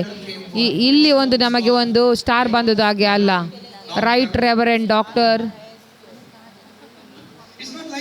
ಈ ರೀತಿ ಅಲ್ಲ. ಇದರ ಅರ್ಥ ನೀನು ಸಂಪೂರ್ಣವಾಗಿ ವರ್ಗಾಯಿಸಲ್ಪಟ್ಟಿದೆ. ಎಲ್ಲ ನಿಮ್ಮ ಮನುಷ್ಯನ ಸ್ವಭಾವವು ದೇವರ ಸ್ವಭಾವದಿಂದ ಮಿಶ್ರಣವಾಗಿದೆ. ಯಾರ ಸ್ವಭಾವ ದೊಡ್ಡದು? ದೇವರ ಸ್ವಭಾವವಾಗಿದೆ. ದೇವರ ಸ್ವಭಾವವು ಎಲ್ಲ ನಿನ್ನ ಮನುಷ್ಯನ ಸ್ವಭಾವವನ್ನು ನುಂಗಿಬಿಡ್ತದೆ. ಒಂದರ ನಂತರ ಒಂದು ದಿನೇ ದೇವರ ಸ್ವಭಾವವು ನಿಮ್ಮ ಜೀವಿತದಲ್ಲಿ ಕಾಣಿಸಲ್ಪಡ್ತದೆ. ಪರಿಶುದ್ಧತೆಯು ದೇವರ ಸ್ವಭಾವವಾಗಿದೆ. ಶುದ್ಧ ಒಂದು ಆಲೋಚನೆ ದೇವರ ಸ್ವಭಾವ. ಸರಿಯಾಗಿ ಜೀವಿಸು ದೇವರ ಸ್ವಭಾವ. ಸ್ವಸ್ಥತೆ ದೇವರ ಸ್ವಭಾವವಾಗಿದೆ. ಆಳ್ವಿಕೆ ನಡೆಸುವುದು, ಅಧಿಕಾರ ನಡೆಸುವುದು ದೇವರ ಸ್ವಭಾವ. ಒಂದು ಜಯಶಾಲಿ ಜೀವಿತವನ್ನು ಜೀವಿಸುವುದು ದೇವರ ಸ್ವಭಾವವಾಗಿದೆ. ಯಾಕೆಂದರೆ ಬಿರುಗಾಳಿಯ ಮಧ್ಯದಲ್ಲಿ ನಿಲ್ಲಿಸುವುದು, ಭಯವಿಲ್ಲದೆ ಇರುವುದು ಅದು ದೇವರ ಸ್ವಭಾವವಾಗಿದೆ. ಹಲ್ಲೆಲೂಯಾ. ಒಬ್ಬ ವ್ಯಕ್ತಿಯ ಅಪರಾಧದಿಂದ ಮರಣ ಬಂತು ಮತ್ತು ಆಳ್ವಿಕೆ ನಡೆಸಿತು. ಆದರೆ ಒಬ್ಬ ವ್ಯಕ್ತಿಯ ವಿಧೇಯತೆಯಿಂದ ಏನು ಬಂತು? ಜೀವ ಬಂತು. ಎಲ್ಲರ ಜೀವ ಬಂದಿದೆ. ಇದು ಒಂದು ನೀತಿಯ ಜೀವಿತ, ಇದೊಂದು ಪರಿಶುದ್ಧತೆಯ ಜೀವಿತ. ಇದು ನಿಮ್ಮ ಪ್ರಾರ್ಥನೆ ಮತ್ತು ಭಿಕ್ಷೆ ಬೇಡಿ ಪ್ರಾರ್ಥಿಸುವ ಪ್ರಾರ್ಥನೆ ಅಲ್ಲ. ನನಗೆ ಒಂದು ಪರಿಶುದ್ಧತೆಯ ಮನಸ್ಸು ಕೊಡು, ಜೀವಿತ ಕೊಡು, ಪರಿಶುದ್ಧತೆಯ ಜೀವಿತ ಬೇಕು.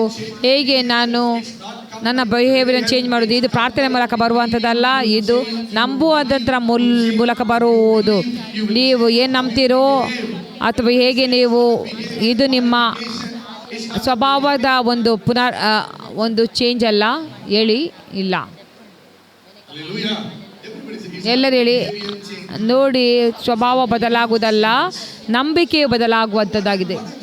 ಏನು ನಾನು ಹೇಳ್ತೇನೆ ಅಂದರೆ, ನಾನು ಯೌವನಸ್ಥ ಹುಡುಗನಾಗಿ ಬಂದಾಗ ಇಲ್ಲಿಗೆ, ಯಾಕೆಂದರೆ ನಾನು ನನ್ನ ಬಗ್ಗೆ ತಪ್ಪಾಗಿ ನಂಬಿದೆ, ಅದಕ್ಕಾಗಿ ನಾನು ತಪ್ಪಾಗಿ ವರ್ತಿಸಿದೆ. ನೀವು ತಪ್ಪಾದ ವರ್ತನೆ ಬಗ್ಗೆ ಮಾತಾಡ್ತೀರಿ, ಜನರು ಅದರ ಬಗ್ಗೆ ಮಾತಾಡ್ತಾರೆ. ನೀವು ನಿಮ್ಮದೇ ತಪ್ಪಾದ ವರ್ತನೆ ಬಗ್ಗೆ ದೂಷಿಸ್ತೀರಿ. ಅದನ್ನು ನಿಲ್ಲಿಸಿಬಿಡ್ರಿ, ನಂಬಿರಿ. ನೀವು ನಿಮ್ಮ ಸರಿಯಾದ ಸ್ವಭಾವವು ಕ್ರಿಸ್ತ ಯೇಸುವಿನ ಹಾಗೆ ಇದೆ. ಅದಕ್ಕಾಗಿ ಯೇಸು ಹೇಳಿದರು, ನೀವು ನಂಬಿದರೆ ನೀನು ದೇವರ ಮಹಿಮೆಯನ್ನು ಕಾಣುವೆ. ಯೇಸು 4 ದಿನಗಳ ಹಿಂದೆ ಸತ್ತ ರಾಜನ ಮುಂದೆ ಪಾಪ ಆತನು ಸಮಾಧಿಯಲ್ಲಿದ್ದಾನೆ. ಅಲ್ಲಿ ಗಬ್ಬು ನಾರು ಬರ್ತದೆ ನೋಡಿ. ಅವಳು ಏನು ಹೇಳಿದ್ದು? ಅದು ಸರಿಯೇ, ನೀವು ಏನು ನೋಡ್ತಿದ್ರಿ ಅದು ಮರಣವು, ಪಾಪವು, ಶೋಧನೆ ಜಯಿಸ್ತಾ ಇದೆ. ನಿಮ್ಮ ಶರೀರವು ವೀಕ್ ಆಗ್ತಾ ಇದೆ. ನೀವು ಭಯವುಳ್ಳವರಾಗಿದ್ದೀರಿ. ಡಿಪ್ರೆಸ್ಸಲ್ಲಿದೆ ನಿಮ್ಮ ಮನಸ್ಸು. ನೀವು ಎಷ್ಟರವರೆಗೆ ರೋಗ ಇದೆ ಎಂಬುದಾಗಿ ನಂಬಿದರೆ ನಿಮ್ಮ ಜೀವಿತವು, ನಿಮ್ಮ ವರ್ತನೆಯು ಅದೇ ರೀತಿ ಇರ್ತದೆ. ಆದರೆ ಈ ದಿನ ಕರ್ತನು ಹೇಳ್ತಾ ಇದ್ದಾನೆ, ನಂಬಿರಿ ಎಂಬುದಾಗಿ. ನಂಬಿಕೆ ಅಂದರೆ ನೀವು ನಂಬಬೇಕು. ಸ್ವಾಭಾವಿಕವಾಗಿ ಅಸಾಧ್ಯವಾದದನ್ನು ನಂಬಬೇಕು. ಇದು ಸ್ವಾಭಾವಿಕವಾದದಲ್ಲ. ನಂಬಿಕೆ ನನ್ನ ಮೇಲೆ ಇಡುವಂಥದ್ದು ಅದು ಅಸಾಧ್ಯ. ನಾನು ನನ್ನನ್ನು ನೂತನ ಸೃಷ್ಟಿಯಾಗಿದ್ದೇನೆ ಎಂಬುದಾಗಿ ಮೊದಲು ನಂಬ್ತಿರಲಿಲ್ಲ.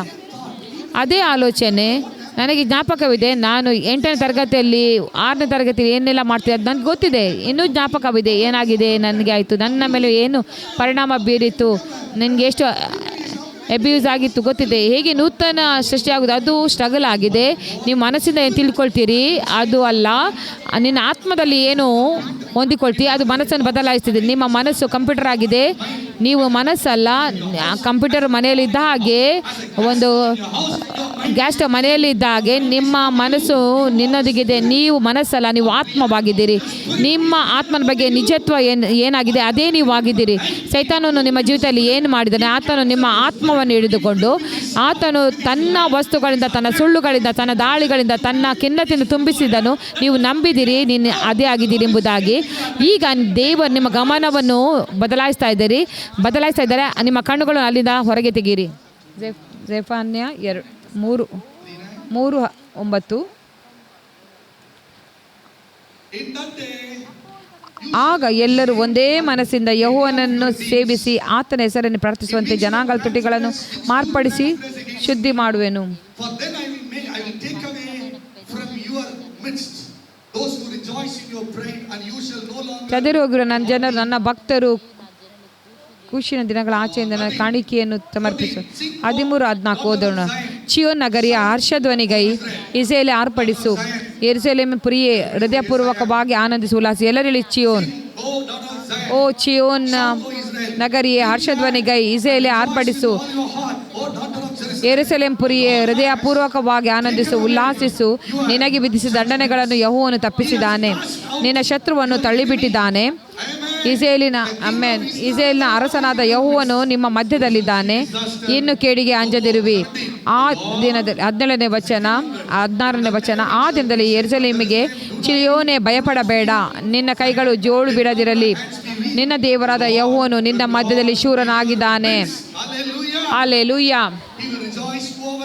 ಆತನು ನಿನ್ನ ರಕ್ಷಿಸುವನು, ನಿನ್ನಲ್ಲಿ ಉಲ್ಲಾಸಿಸುವನು, ತನ್ನ ಪ್ರೀತಿಯಲ್ಲಿ ಮುಳುಗಿಸಿ ಮೌನವಾಗಿರುವನು, ನಿನ್ನಲ್ಲಿ ಆನಂದಿಸಿ ಹರ್ಷಧ್ವನಿಗೆ ಇವನು ಎಂದು ಹೇಳೋಣವಾಯಿತು. ಇದು ನಿಮ್ಮ ಪಿಕ್ಚರ್ ಆಗಿದೆ, ಇದನ್ನು ನಂಬಿರಿ. ನಿಮ್ಮ ಒಂದು ವರ್ತನೆ ನೋಡಬೇಡ್ರಿ, ನೋಡಿ ಯಾವುದನ್ನು ನಂಬಲು ಹೇಳ್ತಾರೆ ಅದನ್ನು ನಂಬಿರಿ. ನಿನ್ನ ಮನಸ್ಸು ನ್ಯಾಯ ತೀರ್ಪು ತೆಗೆದು ಹಾಕಲ್ಪಟ್ಟಿದೆ. ಈಗ ನಿಮ್ಮನ್ನು ನೀವು ನ್ಯಾಯ ತೀರ್ಪು ಆಗ್ತಾ ಇದ್ದೀರಿ. ಯಾರು ತಮ್ಮನ್ನೇ ದೂಷಿಸ್ತಾರೆ ಗೊತ್ತಾ, ಅವರೇ ಇತರನ್ನು ದ್ವೇಷಿಸ್ತಾರೆ. ಯಾರು ತಮ್ಮನ್ನೇ ನೋಯಿಸ್ತಾರೋ ಅವರು ಇತರನ್ನು ನೋಯಿಸ್ತಾರೆ, ತಿರಸ್ಕರಿಸಿದೆ ಇತರನ್ನು ತಿರಸ್ಕರಿಸ್ತಾರೆ. ನೋಡಿ, ಅವರು ಕೌನ್ಸಿಲರ್ಸ್ ತಮ್ಮನ್ನೇ ಸ್ವೀಕರಿಸುವಂತೆ ಮಾಡ್ತಾರೆ. ಯಾಕಂದರೆ ಬೈಬಲ್ ಹೇಳ್ತದೆ, ಆತನು ನಿಮ್ಮ ಮೇಲೆ ಉಲ್ಲಾಸಿಸುವನು, ತನ್ನ ಪ್ರೀತಿಯಲ್ಲಿ ಮುಳುಗಿ ಮೌನವಾಗಿರುವನು. ನೀವು ಆತನ ಪ್ರೀತಿಯಲ್ಲಿ ಮೌನವಾಗಿರುವೆ. ನೋಡಿ, ಅಲ್ಲಿ ಹೋರಾಟಗಳು ಇರಬಹುದು, ಒಳಗಿನ ಯುದ್ಧಗಳು ಇರಬಹುದು, ಪ್ರೈವೇಟು ವಾರ್ ಇದ್ರೂ ಕೂಡ ವಿಷಯಗಳು ನಿಮಗೆ ತದ್ವಿರುದ್ಧವಾಗಿ ಹೋಗ್ತವೆ. ಅಥವಾ ಎಲ್ಲೋ ಒಂದು ಕೋಣೆಯಲ್ಲಿ ನಾನು ಅಡಗಿದ್ದೇನೆ, ಆದರೆ ಕರ್ತನು ಹೇಳ್ತಾ ಇದ್ದಾನೆ ತನ್ನ ಪ್ರೀತಿಯಲ್ಲಿ ನಿಮ್ಮನ್ನು ಮೌನವಾಗಿರಿಸುವನು. ಅದೇನಾದ ಪ್ರೀತಿ, ಆತನ ಒಂದು ಸ್ವೀಕಾರ. ಕಿರಿಯ ಮಗನು ಏನು ಹೇಳಿದನು, ಓ ನನ್ನ ತಂದೆ. ಆತನ ತನ್ನ ತಂದೆಯ ಮನೆಯನ್ನು ತನ್ನ ಮುಂದೆ ತಂದನು. ಆತನು ತಂದೆಯ ಮನೆಯಲ್ಲಿದ್ದ ಆಹಾರದ ಬಗ್ಗೆ ಯೋಚಿಸಿದನು. ನಿಮಗೆ ಆಹಾರ ಬೇಕು, ಆತ್ಮಿಕ ಆಹಾರ. ಆತನು ತನ್ನ ತಂದೆಯ ಮನೆಯಲ್ಲಿ ಬಗ್ಗೆ ಯೋಚಿಸಿದ್ದು ಶತ್ರುವಿನ ಸ್ಥಳದಲ್ಲಿದೆ. ನಾನು ಈಗ ಕ್ರಿಶ್ಚಿಯನ್ ಆಗಿದೆ, ನಾನು ವಿಶ್ವಾಸಿಯಾಗಿದೆ, ನಾನು ರಕ್ಷಣೆ ಹೊಂದಿದ್ದೇನೆ, ಲೋಕದಲ್ಲಿ ಇಲ್ಲ. ಆದರೆ ಒಬ್ಬ ವ್ಯಕ್ತಿ ಈ ರೀತಿ ಹೇಳಿದನು, ಸೈತಾನನು ನಿಮ್ಮ ಜೀವಿತದಲ್ಲಿ 2 ಸಂಗತಿಗಳನ್ನು ಮಾಡುವನು. ಮೊದಲು ಯೇಸುವನ್ನು ನಿಮ್ಮ ಸ್ವಂತ ರಕ್ಷಕರನ್ನಾಗಿ ಸ್ವೀಕರಿಸಿ ನಿಲ್ಲಿಸುವನು, ಅಂದರೆ ರಕ್ಷಣೆಯನ್ನು ನಿನ್ನಿಂದ ನಿಲ್ಲಿಸುವನು. ಅಥವಾ ಹೇಗಾದರೂ ನೀವು ಸೋತು ಹೋಗಿ ಇಲ್ಲಿ ಪರಿಶುದ್ಧಾತ್ಮ ಶಾಲೆ ಬರಬೇಕು. ನೋಡಿ, ಸೈತಾನನ ಒಂದು ಗುರಿ ಏನೆಂದರೆ ನೀನು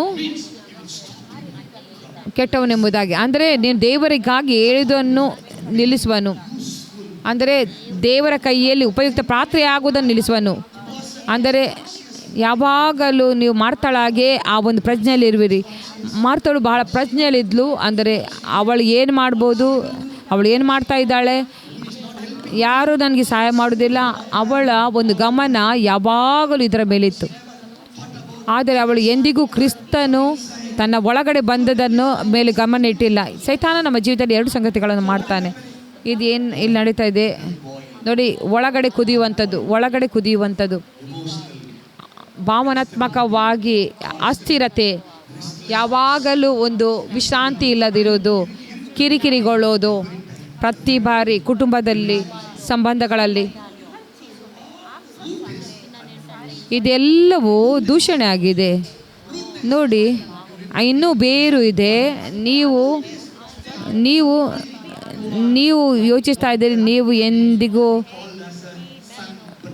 ಪುತ್ರ ಅಲ್ಲ, ನೀನು ಗುಲಾಮ ಎಂಬುದಾಗಿ. ಹುಡುಗನ ಹೇಳಿದನು, ಎಲ್ಲವೂ ಒಳ್ಳೆಯದು, ತಂದೆ ಒಳ್ಳೆಯ ತಂದೆ, ಸೇವಕರ ಆಹಾರ ಒಳ್ಳೆಯದು, ಆದರೆ ಆತನನ್ನು ಸ್ವೀಕರಿಸುವನ ಆ ಒಂದು ವಿಷಯ ಆತನ ಮೇಲೆ ಪರಿಣಾಮ ಬೀರಿತು.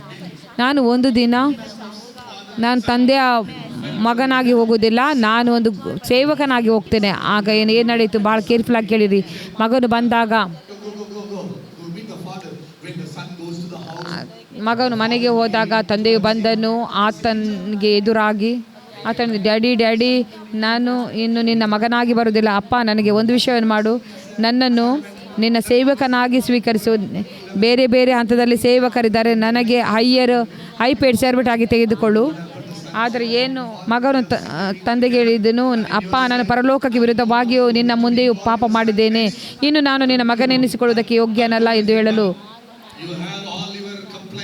ನಿನ್ನ ಎಲ್ಲ ಕಂಪ್ಲೇಂಟ್ ಇದೆ, ಎಲ್ಲ ದೂಷಣೆಗಳಿವೆ, ನಿನ್ನ ಎಲ್ಲ ಕೀಳರಿಮೆ ಇದೆ, ಆದರೂ ಅದು ಎಂದಿಗೂ ಇರಲಾರದು. ಆದರೆ ಆತನು ಏನು ನಿನ್ನ ಬಗ್ಗೆ ಯೋಚಿಸ್ತಾನೋ ಅದು ಸ್ಥಿರವಾಗಿ ಇರುವುದು. ಆಮೇನ್. ಆದರೆ ತಂದೆಯು ತನ್ನ ಸೇವಕರಿಗೆ ಹೇಳಿದನು, ಶ್ರೇಷ್ಠವಾದ ನಿಲುವಂಗಿಯನ್ನು ತಟ್ಟನೆ ತಂದು ಇವನಿಗೆ ತೊಡಿಸಿರಿ. ಮೊದಲು ಏನಾಯಿತು? ಮತ್ತು ಆತನು ಎದ್ದು ತಂದೆಯಲ್ಲಿ ಬಂದನು. ಆದರೆ ಆತನು ದಾರಿಯಲ್ಲಿರುವಾಗ ಆತನ ತಂದೆಯಲ್ಲಿ ಬಂದನು. ಆತನು ತನ್ನ ತಂದೆ ಕಡೆಗೆ ಬಂದಾಗ ದೂರದಲ್ಲಿರುವಾಗ ಆತನ ತಂದೆಯು ಅವನನ್ನು ಕಂಡು ಕನಿಕರಪಟ್ಟನು. ತಂದೆಯ ಅವನನ್ನು ಕಂಡು ಕೋಪಗೊಂಡನು.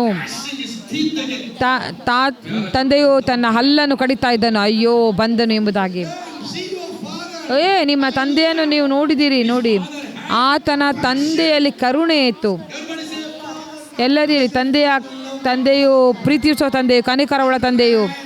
ಮತ್ತು ಆತನು ಓಡಿ ಬಂದು ಅವನ ಕೊರಳನ್ನು ಅಪ್ಪಿಕೊಂಡು ಅವನಿಗೆ ಬಹಳವಾಗಿ ಮುತ್ತಿಟ್ಟನು.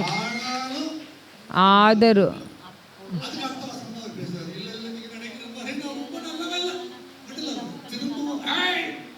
ಆತನು ಹೇಳಿದನು, ಶ್ರೇಷ್ಠವಾದ ನಿಲುವಂಗಿಯನ್ನು ತನ್ನಿ ಎಂದು ಹೇಳಿದನು.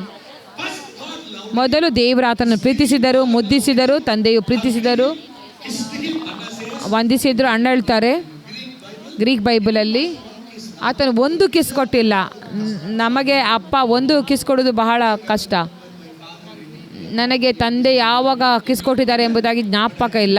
ಕೊಟ್ಟಿರ್ಬೋದು, ಆದರೆ ಜ್ಞಾಪಕ ಇಲ್ಲ. ವಿಷಯ ಏನಂದರೆ, ನಾವು ಯಾವಾಗಲೂ ಮಗುವನ್ನು ಮುದ್ದಿಡ್ತೇವೆ ಮತ್ತು ನಾವು ಹೊಡೆದು ಅವ್ರು ಬೆಳೀತಾರೆ, ಹೊರಗಡೆಯಿಂದ ಹೊಡಿತಾರೆ. ಹಲ್ಲೆಲೂಯಾ. ಆದ್ರೆ ಈತನ ಒಳ್ಳೆಯ ತಂದೆಯೇನು, ನಮ್ಮ ಸೌತ್ ಇಂಡಿಯನ್ ತಂದೆ ಅಲ್ಲ, ಅವರು ಬಹಳ ಗರ್ವವುಳ್ಳವರು. ಓಕೆ, ಆ ರೀತಿ ಅಲ್ಲ. ನಮ್ಮ ತಂದೆ ಪರಲೋಕದ ತಂದೆ ಆಗಿದ್ದಾನೆ. ಹೆಚ್ಚಿನ ಸಮಯ ನಾವು ಯಾಕೆ ಈ ರೀತಿ ಇದ್ದೇವೆ ಅಂದರೆ, ನಮ್ಮನ್ನು ಪ್ರೀತಿಸಲಿಲ್ಲ, ನಮ್ಮ ಕೇರ್ ತೆಗೆದುಕೊಳ್ಳಿಲ್ಲ, ನಾವು ಸರಿಯಾಗಿ ಬೆಳೆದಿಲ್ಲ. ಯಾರೆಲ್ಲ ನಮ್ಮ ಕೇರ್ ತೆಗೆದುಕೊಳ್ಬೇಕು ಅವರು ಸರಿಯಾಗಿ ತೆಗೆದುಕೊಳ್ಳಲಿಲ್ಲ. ಅವರು ಪ್ರೀತಿಸ್ಬೋದಾಗಿತ್ತು, ಪ್ರೀತಿಸಲಿಲ್ಲ. ಅದಕ್ಕಾಗಿ ಒಂದು ಖಾಲಿತನ ಬಂತು. ನಾವು ಆಚೆ ಈಚೆ ಅಲೆದಾಡ್ತಾ ಇದ್ವಿ. ಆದರೆ ದೇವರಿಗೆ ಸ್ತೋತ್ರ, ನಮ್ಮ ಶೂರನಾದ ನಮ್ಮ ಮಧ್ಯದಲ್ಲಿದ್ದಾನೆ. ಆತನು ನಿಮ್ಮ ಮೇಲೆ ಉಲ್ಲಾಸಿಸುವನು. ಆತನು ತನ್ನ ಪ್ರೀತಿಯಲ್ಲಿ ನಿಮ್ಮನ್ನು ಮುಳುಗಿ ಮೌನವಾಗಿರುವನು. ಈಗ ಮಗನು ರೆಸ್ಟೆಸ್ಸಲ್ಲಿದ್ದಾನೆ, ಒಂದು ತಪ್ಪಾದ ಮನವರಿಕೆಯಲ್ಲಿದ್ದಾನೆ, ಕೆಟ್ಟ ಡ್ರೆಸ್. ಆತನು ಏನು ಹೇಳ್ತಾ ಇದ್ದಾನೆ, ಒಂದನಂತರ ಒಂದು ಹೇಳ್ತಾ ಇದ್ದಾನೆ. ಆದರೆ ಆತನು ತನ್ನ ಪ್ರೀತಿಯಿಂದ ಮೌನವಾಗಿಸ್ತಾ ಇದ್ದಾನೆ. ಕೊನೆಯದಾಗಿ ಹೊಸ ಡ್ರೆಸ್ ಬಂತು, ಸ್ಯಾಂಡಲ್ ಬಂತು, ಉಂಗುರ ಬಂತು, ಶೂಟ್ ಬಂತು, ಮುಖಕ್ಕೆ ಫೇಶಿಯಲ್ ಬಂತು. ಈಗ ಆತನು ಸುಂದರನಾದ ಮಗನಾದನು. ನೀವು ಗಟ್ಟಿಯಾಗಿ ಹೇಳ್ಬೋದಾ, ತಂದೆ ಪಪ್ಪ ಥ್ಯಾಂಕ್ ಯು ಎಂದು ಹೇಳ್ಬೋದಾ, ಥ್ಯಾಂಕ್ ಯು ಡ್ಯಾಡಿ ಎಂಬುದಾಗಿ ಹೇಳ್ಬೋದಾ? ಆತ ನಿಮ್ಮನ್ನು ಮೌನವಾಗಿಸ್ತಾನೆ ತನ್ನ ಪ್ರೀತಿಯಲ್ಲಿ. ನಾವು ನಮ್ಮ ಜೀವಿತದಲ್ಲಿ ಏನು ನೋಡಿದ್ದೇವೆ, ಜನರು ನಮಗೆ ತಮ್ಮ ಕೋಪದಿಂದ ಮೌನವಾಗಿರಿಸ್ತಾರೆ. ನಿಮಗೆ ಗೊತ್ತಾ ನಾನು ಯಾರಾಗಿದ್ದೇನೆ ಎಂಬುದಾಗಿ? ಆದರೆ ನಿನ್ನ ತಂದೆ ವ್ಯತ್ಯಾಸಕರವಾಗಿದ್ದಾರೆ. ಯೋಹಾನ 8ನೇ ಅಧ್ಯಾಯದಲ್ಲಿ ಆತನು ಬೆಳಗ್ಗೆ ಒಂದು ವ್ಯಭಿಚಾರದಲ್ಲಿ ಸಿಕ್ಕಿಕೊಂಡ ಸ್ತ್ರೀಯನ್ನು ತಗೊಂಡು ಬಂದರು. ಎಲ್ಲ ಪುರುಷರೇ ಇದ್ದರು. ನೋಡಿ, ಇದು ಲೇಡೀಸ್ ಸ್ಕೂಲು, ಎಲ್ಲರೂ ಸ್ತ್ರೀಯರು, ಆದರೆ ನಾನು ಒಬ್ಬನೇ ಪುರುಷನಿದ್ದೇನೆ. ಎಲ್ಲ ಕಡೆ ಪುರುಷರೇ. ಅಲ್ಲಿ ಇರಲ್ಲ, ಅವಳು ಗರ್ವಪಟ್ಟಿಲ್ಲ. ಅವಳು ಪಾಪ ಮಾಡುವಾಗಲೇ ಸಿಕ್ಕಿಬಿದ್ದವಳು ಆಗಿದ್ದಳು.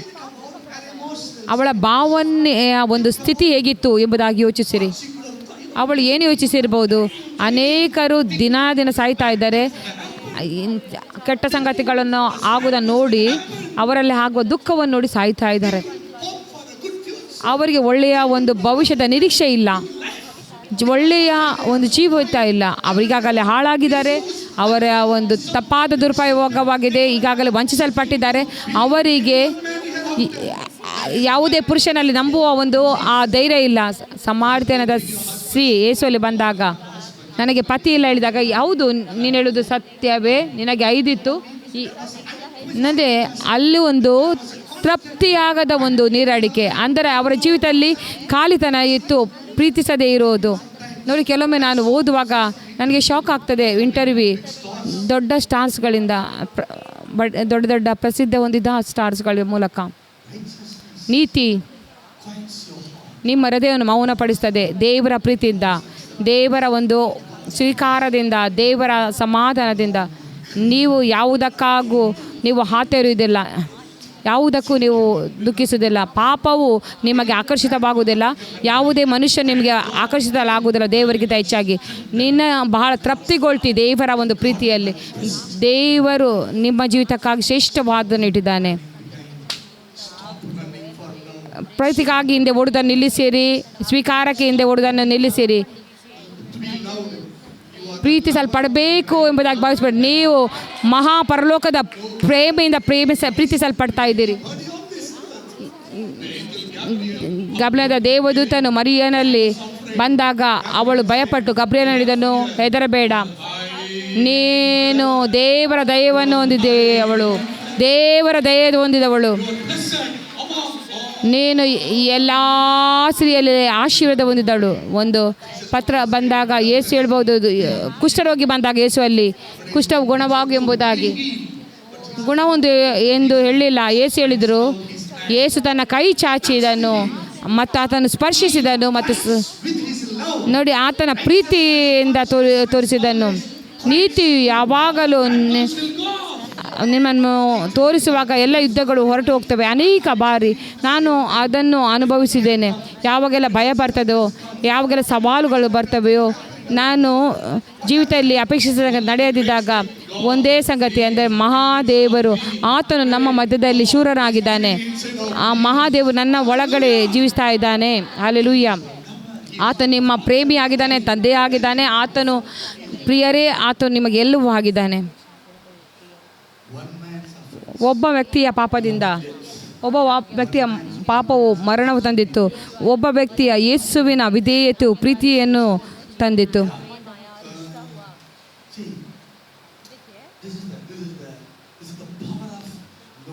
ಇದು ನೀವು ನೀತಿಯನ್ನು ಅರಿತುಕೊಳ್ಳುವ ಒಂದು ಬಲವಾಗಿದೆ. ಸುನೇಮೆ ಮಾತಾಡ್ತಾ ಇದ್ದಾಳೆ. ನಾನು ಒಂದು ವಿಷಯವನ್ನು ಹೇಳಲು ಬಯಸ್ತೇನೆ, ಅದೊಂದು ಸಂಬಂಧ. ನಾನು ಪಾಯಿಂಟ್ ಬೈ ಪಾಯಿಂಟ್ ಕಲಿಸ್ಬೇಕೆಂದು ಬಯಸ್ತೇನೆ. ಪುನಃ ಒಂದು ವಿಷಯ ಬರ್ತದೆ. ನೀತಿಯು ಸಂಬಂಧನ ಪುನಃಸ್ಥಾಪನೆ ಮಾಡ್ತದೆ, ಅನ್ಯೋನ್ಯತೆಯನ್ನು ಪುನಃಸ್ಥಾಪನೆ ಮಾಡ್ತದೆ. ಏದೇನ್ ತೋಟದಲ್ಲಿ ಏನಾಯಿತು, ಆ ಒಂದು ಸಂಬಂಧವು ಮುರಿದು ಹೋಗಿತ್ತು. ದೇವರಿಂದ ಅವರ ಆ ಸಂಬಂಧ ಕಡಿತವಾಯಿತು. ಅವರು ದೇವರ ಪ್ರಸನ್ನ ಹೊರಟು ಹೋದರು. ಅವರು ಅಯೋಗ್ಯರಾದರು ದೇವರ ಆಶೀರ್ವಾದವನ್ನು ಹೊಂದಿಕೊಳ್ಳಲು. ಆದ್ದರಿಂದ ನಾವು ಯಾವುದರ ಮೇಲೆ ದೇವರಿಂದ ಆಶೀರ್ವಾದ ಹೊಂದಲು ಹೊಂದಿಕೊಳ್ಬೇಕಾಯಿತು. ಹೋತ ಕುರಿಗಳ ರಕ್ತ ತನ್ನ ಒಂದು ಯೋಗ್ಯತೆಯನ್ನು ಕಳ್ಕೊಂಡನು. ಅದನ್ನು ಪುನಃ ಹೊಂದಿಕೊಳ್ಳಲು, ಪುನಃಸ್ಥಾಪನೆ ಮಾಡಲು, ತನ್ನ ಒಂದು ಬಿದ್ದು ಹೋದ ಮನುಷ್ಯರಿಗೆ ಕೊಡಲು ಯೇಸು ಬಂದನು. ಅದಕ್ಕಾಗಿ ನಾನು ಹೇಳಿದೆ, ಯೆಶಾಯ 53 ಅದು ನಂಬಲಾಗುವುದಿಲ್ಲ. ಯಾರು ನಮ್ಮ ಸಂಗತಿಯನ್ನು ನಂಬಿದರು, ಆತನು ಒಬ್ಬ ವ್ಯಕ್ತಿ ಬಂದ ನನ್ನ ಸ್ಥಳದಲ್ಲಿ ನಿನ್ನ ಸ್ಥಳದಲ್ಲಿ, ನಾನು ಎಲ್ಲಿ ಅಪರಾಧದ ಒಂದು ಶಿಕ್ಷೆಯನ್ನು ಹೊಂದಬೇಕಾಗಿತ್ತು ಆತನು ಬಂದನು. ಆತನು ನಾನು ನೀನು ಇರಬೇಕಾದ ಕುರುಜೆಯಲ್ಲಿ ಬಂದನು. ನಾವು ಎಲ್ಲ ನ್ಯಾಯ ತೀರ್ಪು ಆಗಬೇಕಿತ್ತು, ಅಲ್ಲಿ ಆತನು ಬಂದನು. ಆತನು ನಮ್ಮ ವಿಮೋಚಕನಾದನು. ಆತನು ನಮ್ಮ ವಿಮೋಚಕನು ಮತ್ತು ರಕ್ಷಕನು ಆದನು. 1 ಕೊರಿಂಥ ಸ್ಟೆಫಾನ್ಯ, ಆತನು ನಿಮ್ಮನ್ನು ತನ್ನ ಪ್ರೀತಿಯಿಂದ ಮೌನಗೊಳಿಸುವನು. ಆಂಪ್ಲಿಫೈಡ್ ಬೈಬಲಲ್ಲಿ ಓದುವುದಾದರೆ,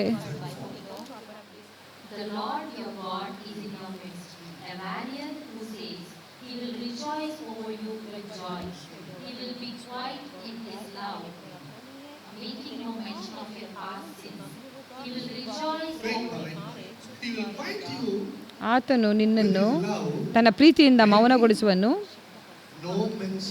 ಆತನು ನಿನ್ನ ಹಿಂದಿನ ಪಾಪಗಳನ್ನು ವಿವರಿಸುವುದಿಲ್ಲ. ಹಿಂದಿನ ಪಾಪಗಳನ್ನು ನೆನಪಲ್ಲಿಡುವುದಿಲ್ಲ. quietness comes to your heart. ಯಾವಾಗ ನಿಮ್ಮ ಹೃದಯಕ್ಕೆ ಆ ಮೌನ ಬರುವುದು, ವಿಶ್ರಾಂತಿ ಬರ್ತದೆ, ಯಾವಾಗ ನಿಮ್ಮ ಹೃದಯಕ್ಕೆ ಸಮಾಧಾನ ಬರ್ತದೋ, Mention of sin. ಯಾವಾಗ ಬರುವುದೆಂದರೆ ಪಾಪದ ಒಂದು ವಿಷಯವನ್ನು ಹೇಳದಿದ್ದಾಗ. ಇಬ್ರಿಯ 10 ಎಂದು ಹೇಳ್ತದೆ, ಅಂದರೆ ಆ ಕೊಡುವಾತನ ಪರಿಪೂರ್ಣ ಮಾಡುವುದಲ್ಲ, Reminder of sin. ಅಲ್ಲಿ ಪಾಪದ ಒಂದು ಜ್ಞಾಪಕತೆ ಇತ್ತು. I tell you, your heart ನಾನು ನಿಮ್ಗೆ ಹೇಳ್ತೇನೆ, ನಿಮ್ಮ ಪಾಪ, ನಿಮ್ಮ ಒಂದು ಅಂತರಂಗವು ಯೇಸುವಿನ ಮೂಲಕ ಶುದ್ಧೀಕರಿಸಲ್ಪಟ್ಟಿದೆ, ಯೇಸುವಿನ ರಕ್ತದ ಮೂಲಕ. 1 ಯೋಹಾನ 1:4, ನಾವು ಪಾಪವನ್ನು confess our sin. He is faithful to forgive and wash us. ಆತನ ಮಗನ ಯೇಸುವಿನ ರಕ್ತವು ಸಕಲ ಪಾಪವನ್ನು ನಿವಾರಣೆ ಮಾಡುತ್ತದೆ. ಅಂದರೆ ಏನಾಯಿತು, ಆತನ ರಕ್ತವು 9:1 ಆಯಿತಾ, ನಮ್ಮ ಪಾಪಗಳನ್ನು ಒಪ್ಪಿಕೊಂಡು ಆರಿಕೆ ಮಾಡಿದರೆ ಆತ ನಂಬಿಕೆಸ್ಥ ನೀತಿವಂತನ ಆಗಿರುವುದರಿಂದ ನಮ್ಮ ಪಾಪಗಳನ್ನು ಕ್ಷಮಿಸಿಬಿಟ್ಟು ಸಕಲ ಅನೀತಿಯನ್ನು ಪರಿಹರಿಸಿ ನಮ್ಮನ್ನು ಶುದ್ಧೀಕರಿಸಿ ಮಾಡುವನು. ನಮ್ಮ ಪಾಪಗಳನ್ನು ಒಪ್ಪಿಕೊಂಡು ಅರಿಕೆ ಮಾಡಿದರೆ ಆತ ನಂಬಿಗಸ್ತನು ನೀತಿವಂತನ ಆಗಿರುವುದರಿಂದ ನಮ್ಮ ಪಾಪಗಳನ್ನು ಕ್ಷಮಿಸಿಬಿಟ್ಟು ಸಕಲ ಅನೀತಿಯನ್ನು ಪರಿಹರಿಸಿ ನಮ್ಮನ್ನು ಶುದ್ಧಿ ಮಾಡುವನು. From all unrighteousness. Amen. Amen. Understand? Sin ನೋಡಿ, ಪಾಪವು ನನ್ನನ್ನು ಶುದ್ಧೀಕರಿಸಿದೆ ಅಂದರೆ ನಿಮ್ಮ ಅನೀತಿಯು ತೆಗೆದುಹಾಕಲ್ಪಟ್ಟಿದೆ, ಅದರ ಅರ್ಥ ನೀನು righteous. ನೀತಿಯಾಗಿದ್ದಿ. Hallelujah, hallelujah. Oh, so how he quiets. ಹೇಗೆ ನಮ್ಮನ್ನು ಆತನು ಮೌನಗೊಳಿಸಾನೆ ತನ್ನ ಪ್ರೀತಿಯಿಂದ ನಮ್ಮ ಪಾಪವನ್ನು ಮರೆತು. ಇಬ್ರಿಯ 8.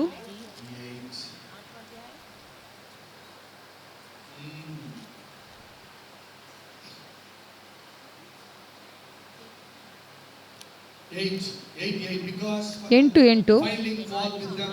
ಆದರೆ ದೇವರು ಆ ಒಡಂಬಡಿಕೆ ಸೇರಿದವರ ಮೇಲೆ ತಪ್ಪು ಹೊರಿಸಿಗೆಂದನು. ಇಗೋ, ನಾನು ಇಸ್ರೇಲ್ ವಂಶದವರೊಂದಿಗೆ ಯಹೂದ ವಂಶದವರೊಂದಿಗೂ ಹೊಸದಾಗಿರೋ ಒಂದು ಒಡಂಬಡಿಕೆಯನ್ನು ಮಾಡಿಕೊಳ್ಳೋ ದಿನಗಳು ಬರುವವು. ಯೇಸು ತನ್ನ ಶಿಷ್ಯರೊಂದಿಗೆ ಕೊನೆಯ ಆ ಊಟವನ್ನು ಮಾಡಿದಾಗ ಆತನು ಏನು ಹೇಳಿದನು? ಯೇಸು ಮಾಡಿದನು ಮೇಲುಪ್ಪರಿಗೆಯಲ್ಲಿ ಏನು ಮಾಡಿದನು? ಆತನು ರೊಟ್ಟಿಯನ್ನು ತೆಗೆದುಕೊಂಡು, ಪಾತ್ರೆಯನ್ನು ತೆಗೆದುಕೊಂಡು ಆತನು ಏನು ಹೇಳಿದನು? ಇದು ಹೊಸ ಒಡಂಬಡಿಕೆಯ ರಕ್ತವಾಗಿದೆ. ಇಲ್ಲಿ ಅದು ವಾಕ್ಯ ಹೇಳ್ತದೆ, ಇಲ್ಲಿ ನಾನು ಹೊಸದಾಗಿ ಒಡಂಬಡಿಕೆ ಮಾಡಿದನು. ಯಾರು ಮಾಡಿದನು? ಕ್ರಿಸ್ತನು ಹೊಸ ಒಡಂಬಡಿಕೆಯನ್ನು ಮಾಡಿದನು ತನ್ನ ರಕ್ತದ ಮೂಲಕ. ಆಮೇನ್ ಎಂಬುದಾಗಿ ಹೇಳಿರಿ.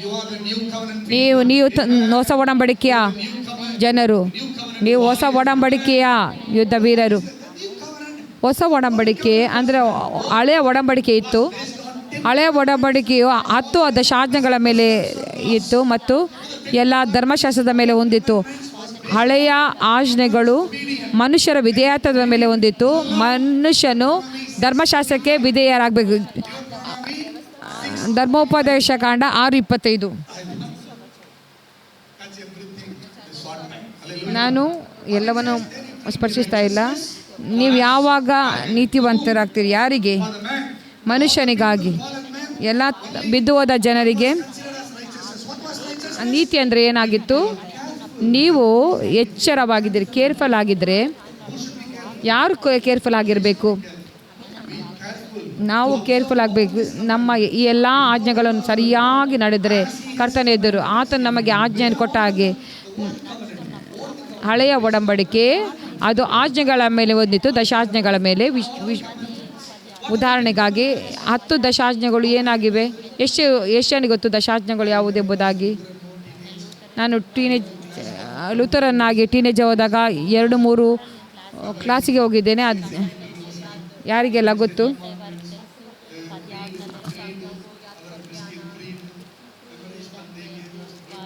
ನಮಗೆ ಅದನ್ನು ಜ್ಞಾಪಕ ಮಾಡಿ ಒಳ್ಳೆಯ ವೈಟ್ ಡ್ರೆಸ್ ಕೊಟ್ಟರು ಮತ್ತು ಕಮ್ಯುನಿಯನ್ ಕೊಟ್ಟರು. ಆದರೆ ನನಗೆ ಈಗ ಏನೂ ಜ್ಞಾಪಕ ಇಲ್ಲ. ಒಂದೇ ಒಂದು ವಿಷಯ ನನಗೆ ಜ್ಞಾಪಕ ಇದೆ.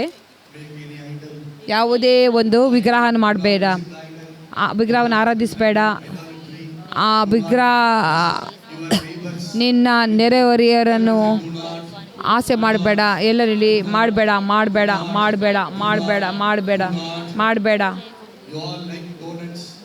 ಡೋನಟ್ಸ್ ಹಾಗೆ ನಿಮಗೆ ಡೋನಟ್ಸ್ ಇಷ್ಟ, ಡು ನಾಟ್ ಇಷ್ಟ ಇಲ್ಲ. Do nots. Amen. You know what is the new covenant? ಹೊಸ ಒಡಂಬಡಿಕೆ ಏನು ಗೊತ್ತಾ? ಯಾವುದನ್ನು ಹಿಡಿಯುವುದು ಯಾವುದಕ್ಕೆ ಹೋಗೋದು ಗೊತ್ತಿಲ್ಲ. ಹಳೆ ಒಡಂಬಡಿಕೆಯು ಮಾಡಬೇಡ ಎಂಬುದರ ಮೇಲೆ ಹೊಂದಿತ್ತು. ಆದರೆ ಹೊಸ ಒಡಂಬಡಿಕೆಯಲ್ಲಿ ದೇವರು ಹೇಳ್ತಾ ಇದ್ದಾರೆ, ಇದನ್ನು ನೀನು ಬಹಳ ಎಚ್ಚರವಾಗಿರು. ಅದಕ್ಕಾಗಿ ಯಾಕೋಬ 2:10 ನೀನು 10 ದಶಾಜ್ಞೆಗಳಲ್ಲಿ ಒಂದರಲ್ಲಿ ನೀನು ತಪ್ಪಿ ಹೋದರೆ ನೀನು ಎಲ್ಲ ದಶಾಜ್ಞೆಗಳು ಬಿದ್ದು ಹೋಗಿದ್ದಿ. ನೀವು ಪರೀಕ್ಷೆಯನ್ನು ಬರೀತಾ ಇದ್ದೀರಿ, 6ನೇ ಸೆಮಿಸ್ಟರ್ 6ನೇ ಪೇಪರ್. ನೀವು 5 ಪೇಪರಲ್ಲಿ ಪಾಸಾಗಿ 1 ಪೇಪರಲ್ಲಿ ಫೇಲ್ ಆದರೆ ಫೇಲೇ ರಿಸಲ್ಟ್. ಅದಕ್ಕಾಗಿ ಪೌಲನು ಯಾರೋ ಇಲ್ಲಿ ಬರೆದನು, ಅವರಲ್ಲಿ ಒಂದು ಪಾಪ ಇರುವುದರಿಂದ ಆತನು ಹೇಳ್ತಾ ಇದ್ದಾನೆ, ಹಳೆಯ ಒಡಂಬಡಿಕೆಯು ಮನುಷ್ಯನನ್ನು ಪರಿಪೂರ್ಣನಾಗಿ ಮಾಡಿಲ್ಲ ದೇವರಿಗಾಗಿ, ಯಾಕೆಂದರೆ ಇನ್ನೂ ಪಾಪವು ಅವರಲ್ಲಿ ಇತ್ತು. ಅದಕ್ಕಾಗಿ ದೇವರು ಹೊಸ ಒಡಂಬಡಿಕೆಯನ್ನು ಮಾಡಿದರು, ನೂತನ ಸೃಷ್ಟಿಯೊಂದಿಗೆ, ನೂತನ ಜೀವಿತ, ನೂತನ ವ್ಯಕ್ತಿ, ಎಲ್ಲವೂ ನೂತನ. ಆಮೇನ್. ಆದ್ದರಿಂದ ನಾನು ಇಸ್ರಾಯೇಲ್ ವಂಶದವರೊಂದಿಗೆ ಯಹೂದ ವಂಶದವರೊಂದಿಗೆ ಹೊಸದಾಗಿರೋ ಒಂದು ಒಡಂಬಡಿಕೆಯನ್ನು ಮಾಡಿಕೊಳ್ಳುವ ದಿನಗಳು ಬರುವವು ಎಂದು ಕರ್ತನು ಹೇಳ್ತಾನೆ. ಆ ಒಡಂಬಡಿಕೆ ನಾನು ಇವರ ಪಿತೃಗಳನ್ನು ಕೈ ಹಿಡಿದು ಐಗುಪ್ತ ದೇಶಗಳಿಂದ ಕರಕೊಂಡು ಬಂದ ಕಾಲದಲ್ಲಿ ಅವರ ಸಂಗಡ ಮಾಡಿಕೊಂಡ ಒಡಂಬಡಿಕೆ ಅಂತದಲ್ಲ. ಅವರು ನನ್ನ ಒಡಂಬಡಿಕೆಯಲ್ಲಿ ಸ್ಥಿರವಾಗಿ ನಿಲ್ಲವಾದುದರಿಂದ ನಾನು ಅವರ ಚಿಂತೆಯನ್ನು ಬಿಟ್ಟೆನೆಂದು ಕರ್ತನು ಹೇಳ್ತಾನೆ. ಆ ದಿನಗಳು ಬಂದ ಮೇಲೆ ನಾನು ಇಸ್ರಾಯೇಲ್ ವಂಶದವರೊಂದಿಗೆ ಮಾಡಿಕೊಳ್ಳುವ ಒಡಂಬಡಿಕೆಗಳು ಹೀಗಿರುವವು. ನನ್ನ ಆಜ್ಞೆಗಳನ್ನು ಅವರ ಮನಸ್ಸಲ್ಲಿ ಇಡುವೆನು, ಅವರ ಹೃದಯದ ಮೇಲೆ ಅವುಗಳನ್ನು ಬರೆಯುವೆನು. ನಾನು ಅವರಿಗೆ ದೇವರಾಗಿರುವೆನು, ಅವರು ನನಗೆ ಪ್ರಜೆಯಾಗಿರುವರು. ಹಳೆಯ ಒಡಂಬಡಿಕೆಯಲ್ಲಿ ದೇವರು ತನ್ನ ಆಜ್ಞೆಗಳನ್ನು ಕಲ್ಲುಗಳ ಮೇಲೆ ಬರೆದನು. ದೇವರು ಮೋಶೆಗೆ ಬೆಟ್ಟಕ್ಕೆ ಕರೆದನು. ಎಷ್ಟು ಜನರಿಗೆ ಈ ಕತೆ ಗೊತ್ತು? 40 ದಿನಗಳವರೆಗೆ ಆತನು ಬೆಟ್ಟಕ್ಕೆ ಹೋದನು. ಕೊನೆಯದಾಗಿ ಆತನು 2 ಕಲ್ಲುಗಳನ್ನು ದೇವರಿಂದ ಬರೆಯಲ್ಪಟ್ಟ ಆ ಕಲ್ಲುಗಳನ್ನು ತಗೊಂಡು ಬಂದನು. ಮಾಡಬೇಡ ಒಂದು ಟೆಕ್ಸ್ಟ್ ಯೋಹಾನ 1. ಧರ್ಮಶಾಸ್ತ್ರವು ಮೋಶೆಯ ಮೂಲಕ ಬಂತು, ಆದರೆ ಕೃಪೆಯು ಯೇಸು ಕ್ರಿಸ್ತನ ಮೂಲಕ ಬಂತು. ಕೃಪೆಯು ಸತ್ಯತೆಯು ಯೇಸು ಕ್ರಿಸ್ತನ ಬಂತು. ಪತ್ರಿಕೆಯು ಬೆಟ್ಟದಿಂದ ಬಂತು, ಆದರೆ ವ್ಯಕ್ತಿಯು ಪರಲೋಕದಿಂದ ಬಂದನು. ಪತ್ರಿಕೆಯು ಮನುಷ್ಯನೊಂದಿಗೆ ಪತ್ರಿಕೆಯು ಮನುಷ್ಯನ ದೇವರಿಂದ ಕನೆಕ್ಟ್ ಮಾಡಲಿಲ್ಲ. ಒಬ್ಬ ವ್ಯಕ್ತಿ ಪರಲೋಕದಿಂದ ಬಂದನು. ಆತನು ನನ್ನನ್ನು ನಿನ್ನನ್ನು ವ್ಯತ್ಯಾಸಕರವಾದ ವ್ಯಕ್ತಿಯನ್ನಾಗಿ ಮಾಡಿ ದೇವರಿಗೆ ಜೋಡಿಸಿದನು. 12ನೇದು, ನಾನು ಅವರ ದುಷ್ಕೃತ್ಯಗಳ ವಿಷಯವಾಗಿ ಕ್ಷಮೆಯುಳ್ಳವನಾಗಿರುವೆನು, ಅವರ ಪಾಪಗಳು ನನ್ನ ನೆನಪಿಗೆ ಎಂದಿಗೂ ತರುವುದಿಲ್ಲ ಎಂದು ಕರ್ತನು ನುಡಿತಾನೆ. ನೋ ಮೋರ್ ಸಿನ್. ಎಲ್ಲರೂ ಹೇಳಿ, ಅವರ ಪಾಪಗಳು ನನ್ನ ನೆನಪಿಗೆ ಎಂದಿಗೂ ತರುವುದಿಲ್ಲ. ನಾನು ಅವರ ದುಷ್ಟಗಳ ವಿಷಯವಾಗಿ ಕ್ಷಮೆಯುಳ್ಳವನಾಗಿರುವೆನು, ಅವರ ಪಾಪಗಳು ನನ್ನ ನೆನಪಿಗೆ ಎಂದಿಗೂ ತರುವುದಿಲ್ಲ. ಏನು ಗಟ್ಟಿಯಾಗಿ ಬರ್ತಾ ಇಲ್ಲ ಸೌಂಡು ಈ ಕಡೆಯಿಂದ? ಹೇಳಿರಿ, ಅವರ ಪಾಪಗಳು ನನ್ನ ನೆನಪಿಗೆ ಎಂದಿಗೂ ತರುವುದಿಲ್ಲ. ಕರ್ತನೆ ಇವರ ಬಾಯನ್ನು ತೆರೆಯಿರಿ ಎಂದು ಪ್ರಾರ್ಥಿಸುವೆನು. ಹಲ್ಲೆಲೂಯಾ. ಎಲ್ಲರೂ ಹೇಳಿ, ನೀತಿ ನನಗೆ ಈ ರೀತಿ ಹೇಳ್ತದೆ, ಅಲ್ಲಿ ಪಾಪವೇ ಇಲ್ಲ, ಯಾವುದೇ ಅಪರಾಧ ನಿರ್ಣಯವಿಲ್ಲ, ಯಾವುದೇ ಪಾಪಕ್ಕೆ ಗುಲಾಮತನ ಇಲ್ಲ. 100% ಸ್ವತಂತ್ರತೆ, 100% ಸ್ವತಂತ್ರತೆಯು ಸೈತಾನನ ಹಿಡಿತದಿಂದ. ಏಷಾಯ 54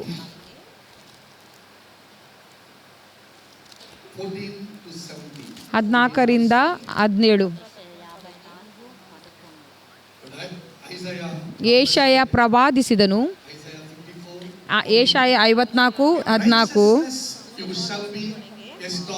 ಧರ್ಮವೇ ನಿನಗೆ ಆಧಾರ. ಇದು ಒಳ್ಳೆಯದಾ?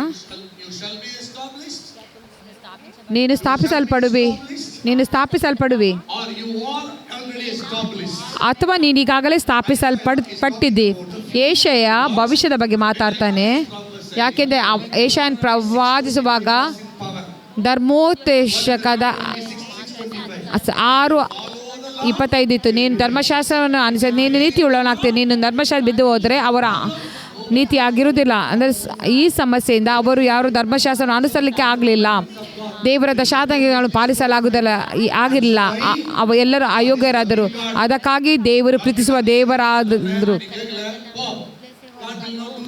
ದೇವರು ಆ ರೀತಿ ಮಾಡುವುದಿಲ್ಲ. ನಮ್ಮ ತಂದೆ ತಾಯಿ ಯಾವ ರೀತಿ ಮಾಡ್ತಾರೆ ಆದರೆ ದೇವರು ಮಾಡುವುದಿಲ್ಲ. ಅದಕ್ಕಾಗಿ ದೇವರು ಪರಲೋಕದಿಂದ ಇಳಿದು ಬಂದರು. ಆತನು ಪುನಃ ಮೋಶೆಯಿಂದ ಇನ್ನೊಂದು ಅರೇಂಜ್ ಮಾಡಿದ್ದನು.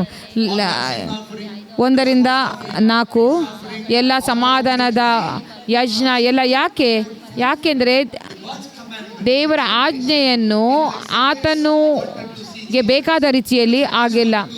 ಆತನು ಪುನಃ ಯೇಸುವನ್ನು ನೋಡಲು ಬಯಸಿದನು.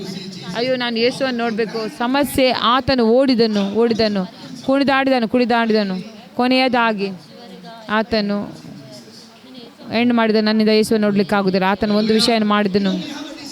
ನಮಗೆಲ್ಲಿ ಒಂದು ಆಸೆ ಇದೆ, ಯೇಸುವನ್ನು ಲೋಕಕ್ಕೆ ತೋರಿಸಲು. ಯೇಸು ಪರಿಶುದ್ಧತೆಯಾಗಿದ್ದಾನೆ, ಯೇಸು ಬಲವಾಗಿದ್ದಾನೆ, ಯೇಸು ಸ್ವಸ್ಥಗೊಳಿಸಿದನು, ಯೇಸುವಿನ ನೀತಿ. ಆತ ಸಮಸ್ಯೆ ಏನಂದರೆ ಇಲ್ಲೊಂದು ಕೇಸ್ ಇದೆ, ನಾವು ಕುಣಿದಾಡ್ತಾ ಇದ್ದೇವೆ, ನಾವು ದೇವರ ಒಂದು ಸ್ಥಾನವನ್ನು ಕಳ್ಕೊಂಡಿದ್ದೇವೆ. ಜಕ್ಕಾಯನು ನೋಡಿದನು, ಅಲ್ಲಿ ಒಂದು ಆಲದ ಮರ ಇದೆ ಎಂಬುದಾಗಿ. ಎಲ್ಲರೂ ಹೇಳಿ ಹಲ್ಲೆಲೂಯಾ. ಆ ಮರಕ್ಕಾಗಿ ವಂದನೆಗಳು. ಆ ಮರವು ಕಲ್ವಾರಿಯಲ್ಲಿತ್ತು. ಆ ಮರವು ಜಕ್ಕಾಯನ ತೆಗೆದುಕೊಂಡಿತ್ತು. ಏನಾಯಿತು? ಜಕ್ಕಾಯನು ಆ ಮರದಕ್ಕೆ ಹೋಗಿ ಹತ್ತಿದನು. ಆದರೆ ಈಗ ನಾವು ಯೇಸುವಿನ ಮುಂದೆ ಸರಿಯಾಗಿ ನಿಲ್ಲಲಾಗುತ್ತೆ.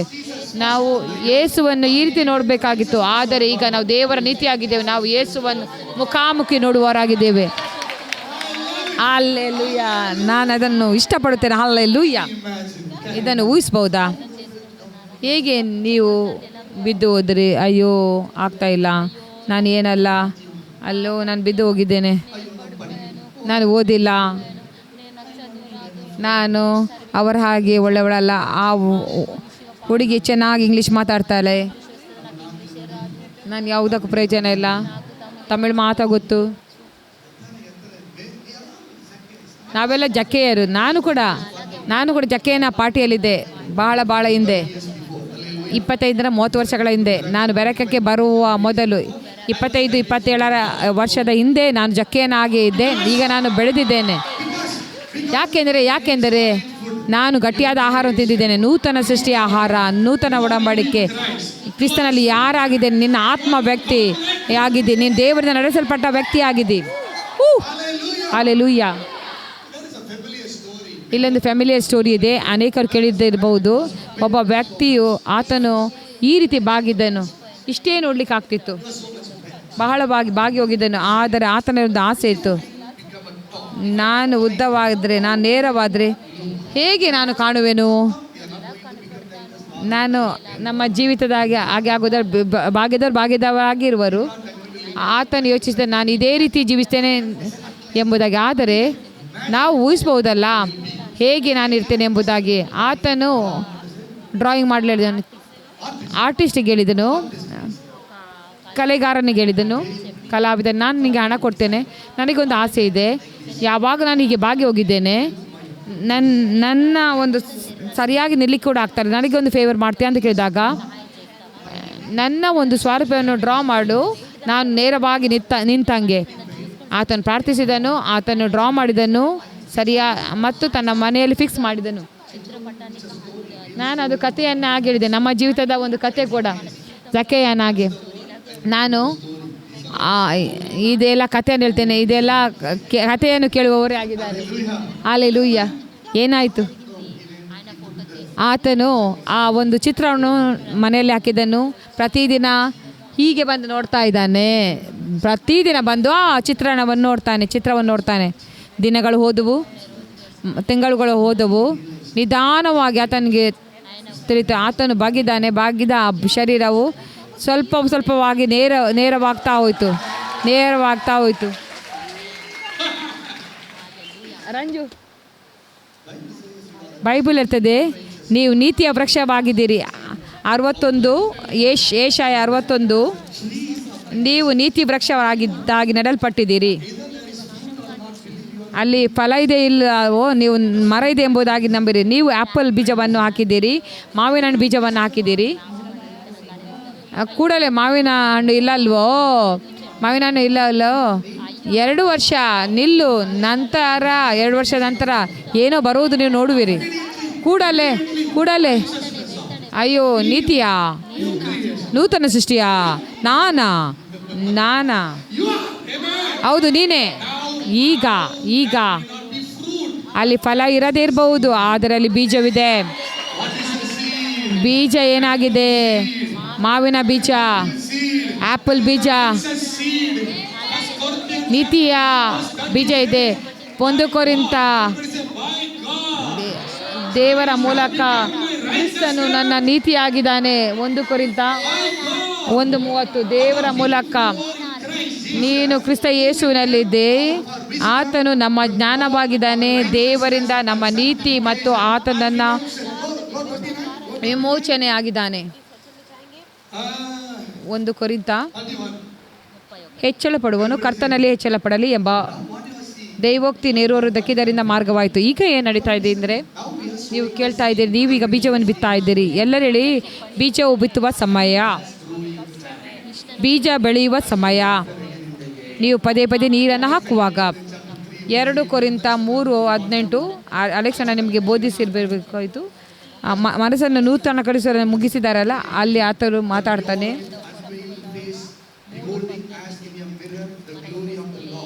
ನಾವೆಲ್ಲರೂ ಮುಸುಕು ತೆಗೆದಿರೋ ಮುಖದಿಂದ ಕರ್ತನ ಪ್ರಭಾವವನ್ನು ದರ್ಪಣದಲ್ಲಿ ಕಾಣಿಸ್ತದೆ ಎಂಬಂತೆ ದೃಷ್ಟಿಸುವವರಾಗಿದ್ದು, ಪ್ರಭಾವದಿಂದ ಅಧಿಕ ಪ್ರಭಾವಕ್ಕೆ ಹೋಗುತ್ತಾ ಆ ಪ್ರಭಾವದ ಸ್ವಾರೂಪ್ಯ ಉಳ್ಳವರೇ ಆಗುತ್ತೇವೆ. ಇದು ದೇವರಾತ್ಮನಾಗಿರುವ ಕರ್ತನ ಕೆಲಸಕ್ಕೆ ಅನುಸಾರವಾದದ್ದು. ಯಾರಿಗೆಲ್ಲ ಅರ್ಥವಾಯಿತು ಅಲ್ಲೆಲ್ಲ ಎಂಬುದಾಗಿ ಹೇಳಿರಿ.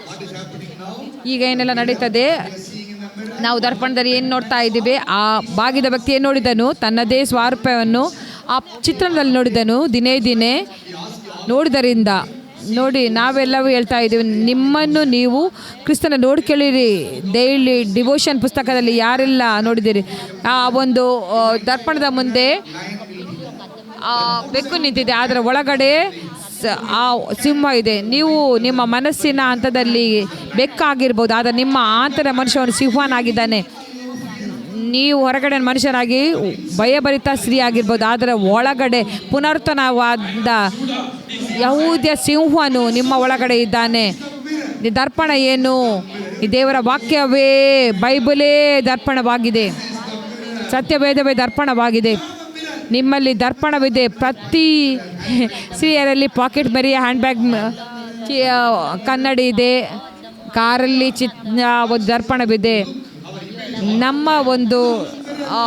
ನಮ್ಮನ್ನೇ ನೋಡುವುದು ಅಂದರೆ ನಿಮ್ಮ ಹೊರಗಿನ ಮುಖವನ್ನು ನೋಡಲು ಒಂದು ಕನ್ನಡಿ ಇದೆ, ಆದರೆ ಒಂದೇ ಒಂದು ದರ್ಪಣ, ಅದು ನಿನ್ನ ಒಳಗಿನ ಮುಖವನ್ನು ತೋರಿಸ್ತದೆ. ನಿನ್ನ ಒಳಗಡೆ ಹೇಗಿದೆ ಅಂತ ತೋರಿಸ್ತದೆ. ಅದು MRI ಸ್ಕ್ಯಾನ್ ಅಲ್ಲ, CT ಸ್ಕ್ಯಾನ್ ಅಲ್ಲ, ಬೇರೆ ಯಾವುದೇ ಸ್ಕ್ಯಾನ್ ಅಲ್ಲ, ಅದಕ್ಕಿಂತ ಉನ್ನತವಾದುದಾಗಿದೆ. ಸ್ಕ್ಯಾನ್ ಸೆಂಟರ್ ನಿಮ್ಮ ಶರೀರದಲ್ಲಿ ಏನು ತಪ್ಪಿದೆ ಎಂದು ತೋರಿಸ್ತದೆ, ಆದರೆ ಈ ಸ್ಕ್ಯಾನ್ ಸೆಂಟರ್ ನಿಮ್ಮ ತಪ್ಪಿಗೆ ಉತ್ತರ ಏನೆಂಬುದಾಗಿ ತೋರಿಸ್ತದೆ. ಎಜೆಕೇಲನ ನಿಮಗೆ ಬೋಧಿಸ್ತಾರೆ. ಹಳೆಯ ಒಡಂಬಡಿಕೆ ಮತ್ತು ಹೊಸ ಒಡಂಬಡಿಕೆ ವ್ಯತ್ಯಾಸವೇನು? ಹಳೆಯ ಒಡಂಬಡಿಕೆ ಸ್ಕ್ಯಾನಿಂಗ್ ಸೆಂಟರ್, ಅವರು ಸಮಸ್ಯೆಗಳನ್ನು ಸ್ಕ್ಯಾನ್ ಮಾಡಿದರು. ಆದರೆ ಹೊಸ ಒಡಂಬಡಿಕೆಯು ಮೆಡಿಸಿನನ್ನು ಕೊಡುವಂಥದ್ದಾಗಿದೆ, ಅದು ಉತ್ತರವನ್ನು ಕೊಡುವಂಥದ್ದಾಗಿದೆ. ಆಮೇನ್. ಈಗ ಯೆಶಾಯ 54:14 ಬರೋಣ. ಧರ್ಮವೇ ನಿನಗೆ ಆಧಾರ, ನೀನು ಹಿಂಸೆಗೆ ದೂರವಾಗಿರುವಿ. ನಾನು ಧರ್ಮದಲ್ಲಿ ಸ್ಥಾಪಿತವಾಗಿಲ್ಲ ನನ್ನಷ್ಟಕ್ಕೆ. ರೋಮ 3:21. ರೋಮ 3:20.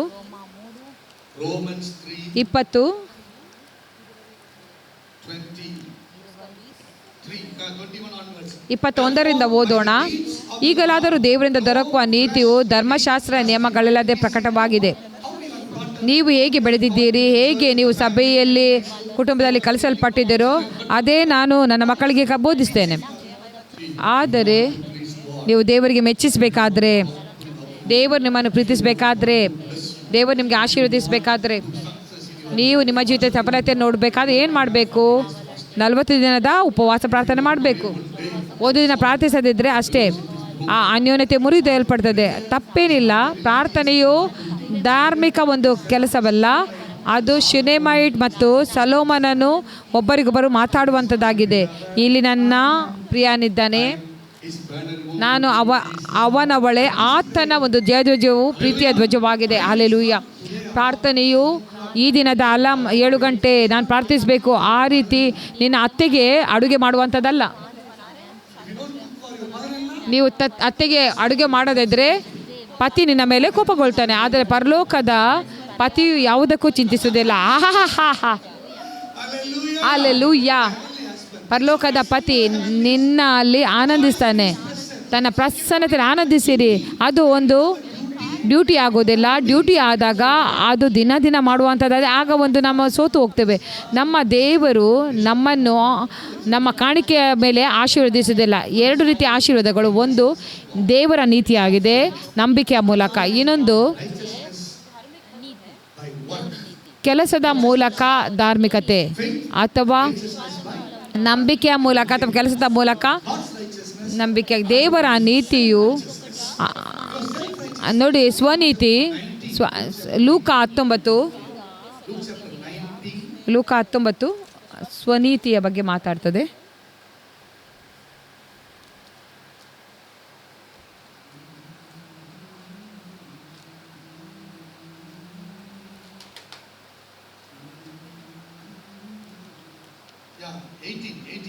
ಲೂಕ 18:11 ನಂತರ ಓದೋಣ. ಇಲ್ಲಿ ಒಬ್ಬ ಪರಿಸಾಯನು ಇದ್ದಾನೆ, ಮತ್ತೊಬ್ಬ ಆತನ ಸುಂಕದವನು. ಆತನ ಪ್ರಾರ್ಥನೆಯಲ್ಲಿ ಓದಿರಿ. ಇಬ್ಬರೂ ಕೂಡ ದೇವಾಲಯಕ್ಕೆ ಪ್ರಾರ್ಥಿಸಲು ಹೋದ್ರು. ಒಬ್ಬನು ಸುಂಕದವನು, ಇನ್ನೊಬ್ಬನು ಪರಿಸಾಯನು. ಪರಿಸಿಯನ ಪ್ರಾರ್ಥನೆ ಕೇಳಿರಿ. ಪರಿಸಾಯ ನಿಂತುಕೊಂಡು ಪ್ರಾರ್ಥಿಸುವಾಗ, ನನ್ನೊಳಗೆ ದೇವರೇ ಸುಲುಕೊಳ್ಳುವವರು, ಅನ್ಯಾಯಗಾರರು, ಆಧಾರ ಮಾಡುವರು ಆಗಿರುವ ಉಳಿದ ಜನರಂತೆ ನಾನಲ್ಲ. ಆತನು ತನ್ನ ಸುಂಕದವನಂತೆ ಅಲ್ಲ, ಆದ್ದರಿಂದ ಸ್ತೋತ್ರ ಸಲ್ಲಿಸ್ತೇನೆ. ಆದರೆ ನೀತಿಯು ಮನುಷ್ಯನ ಒಂದು ಹಂತದಲ್ಲ, ದೇವರ ಹಂತದಾಗಿದೆ. ಆತನು ತನ್ನ ಯೋಗ್ಯತೆಯನ್ನು ಇನ್ನೊಬ್ಬರೊಂದಿಗೆ ಹೋಲಿಸುವುದಲ್ಲ, ಅದು ಸರಿಯಲ್ಲ. ನಾನು ವಾರಕ್ಕೆ 2 ಆವರ್ತಿ ಉಪವಾಸ ಮಾಡುತ್ತೇನೆ. ನಾನು ಸಂಪಾದಿಸುವ ಎಲ್ಲದರಲ್ಲೂ 10ರಲ್ಲೊಂದು ಪಾಲು ಕೊಡುತ್ತೇನೆ ಅಂದನು. ಆದರೆ ಸುಂಕದವನು ದೂರದಲ್ಲಿ ನಿಂತು, ಪರಿಸೆಯನು ಏನು ಹೇಳ್ತಾ ಇದ್ದಾನೆ? ನಾನು ಉಪವಾಸ ಮಾಡ್ತೇನೆ, ಪ್ರಾರ್ಥಿಸ್ತೇನೆ, ನಾನು ದಶಮಾಂಶನ ಕೊಡ್ತೇನೆ. ನಾನು ಹೇಗೆ ಸೇವ್ ಮಾಡ್ತಾನೆ ಇದೆ ಗೊತ್ತಾ? ಹಿರಿಯನ ಮಗನಾಗೆ. ಮಗನು ದೂರದಿಂದ ಬಂದನು. ಕಿರಿಯ ಮಗನು ದೇವರ ಪ್ರೀತಿಗಾಗಿ ಬಂದನು. ಆದರೆ ಕಿರಿಯ ಮಗನು ಹೊಲದಿಂದ ಬಂದಾಗ ಆತನ ಮಾತೇನಾಗಿತ್ತು ಗೊತ್ತಾ? ನಾನು ಅನೇಕ ವರ್ಷಗಳಿಂದ ನಿನಗಾಗಿ ಕೆಲಸ ಮಾಡ್ತಾ ಇದ್ದೇನೆ, ಆದರೆ ನೀನು ನನಗೆ ನನ್ನ ಸ್ನೇಹಿತರೊಂದಿಗೆ ಆಚರಣೆ ಮಾಡಲು ಒಂದೇ ಒಂದು ಕುರಿಯನ್ನು ಕೊಟ್ಟಿಲ್ಲ. ನಾನು ಪ್ರಾರ್ಥಿಸ್ತಾ ಇದ್ದೆ, ಉಪವಾಸ ಮಾಡ್ತಾ ಇದ್ದೆ, ನಾನು ಸೇವೆ ಮಾಡ್ತಾ ಇದ್ದೆ, ಅನೇಕ ವರ್ಷಗಳಿಂದ ಮಾಡ್ತಾ ಇದ್ದೆ. ಆದರೆ ಇವರೆಲ್ಲೂ ಕೃತಜ್ಞರು. ಅವರು ನಂಬಿಕೆ ಏನು ಬಿಟ್ಟವರು. ಇದೆಲ್ಲ ಸ್ವನೀತಿಯಾಗಿದೆ. ನಮ್ಮನ್ನು ಅದನ್ನು ಶೋಧನೆಗಳು ನಡೀತದೆ. ಮಾರ್ತಾ, ನಾನೇ ಕೆಲಸ ಮಾಡ್ತಾ ಇದ್ದೇನೆ,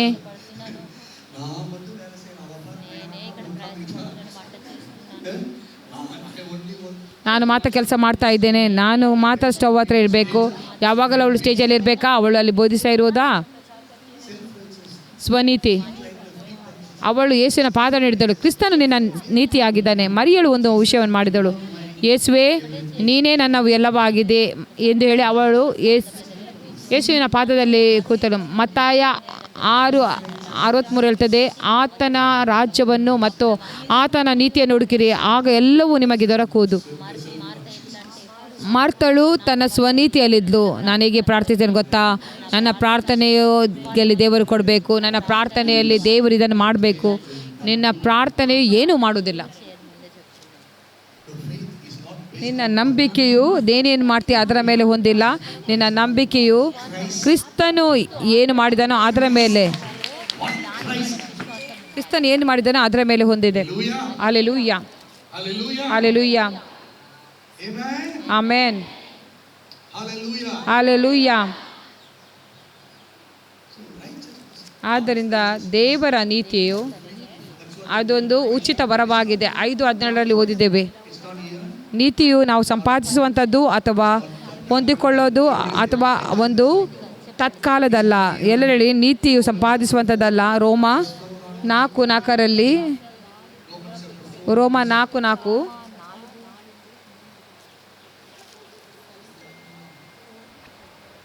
For if Abraham was justified by works, ಅಬ್ರಹಾಮನು ದೇವರನ್ನು ನಂಬಿದನು, ಆ ನಂಬಿಕೆ ಅವನ ಲೆಕ್ಕಕ್ಕೆ ನೀತಿ ಎಂದು ಎಣಿಸಲ್ಪಟ್ಟಿತ್ತು. ವಾಕ್ಯ ಏನು ಹೇಳ್ತದೆ? for now to give works, ಕೆಲಸ ಮಾಡಿದವನಿಗೆ ಬರುವ ಕೂಲಿಯು ದಯೆಯಿಂದ ದೊರಕುವಂಥದ್ದು ಎಣಿಕೆ ಆಗುವುದಿಲ್ಲ, ಅದು ಸಲ್ಲತಕ್ಕದೇ ಎಂದು ಎಣಿಕೆ ಆಗುವುದು.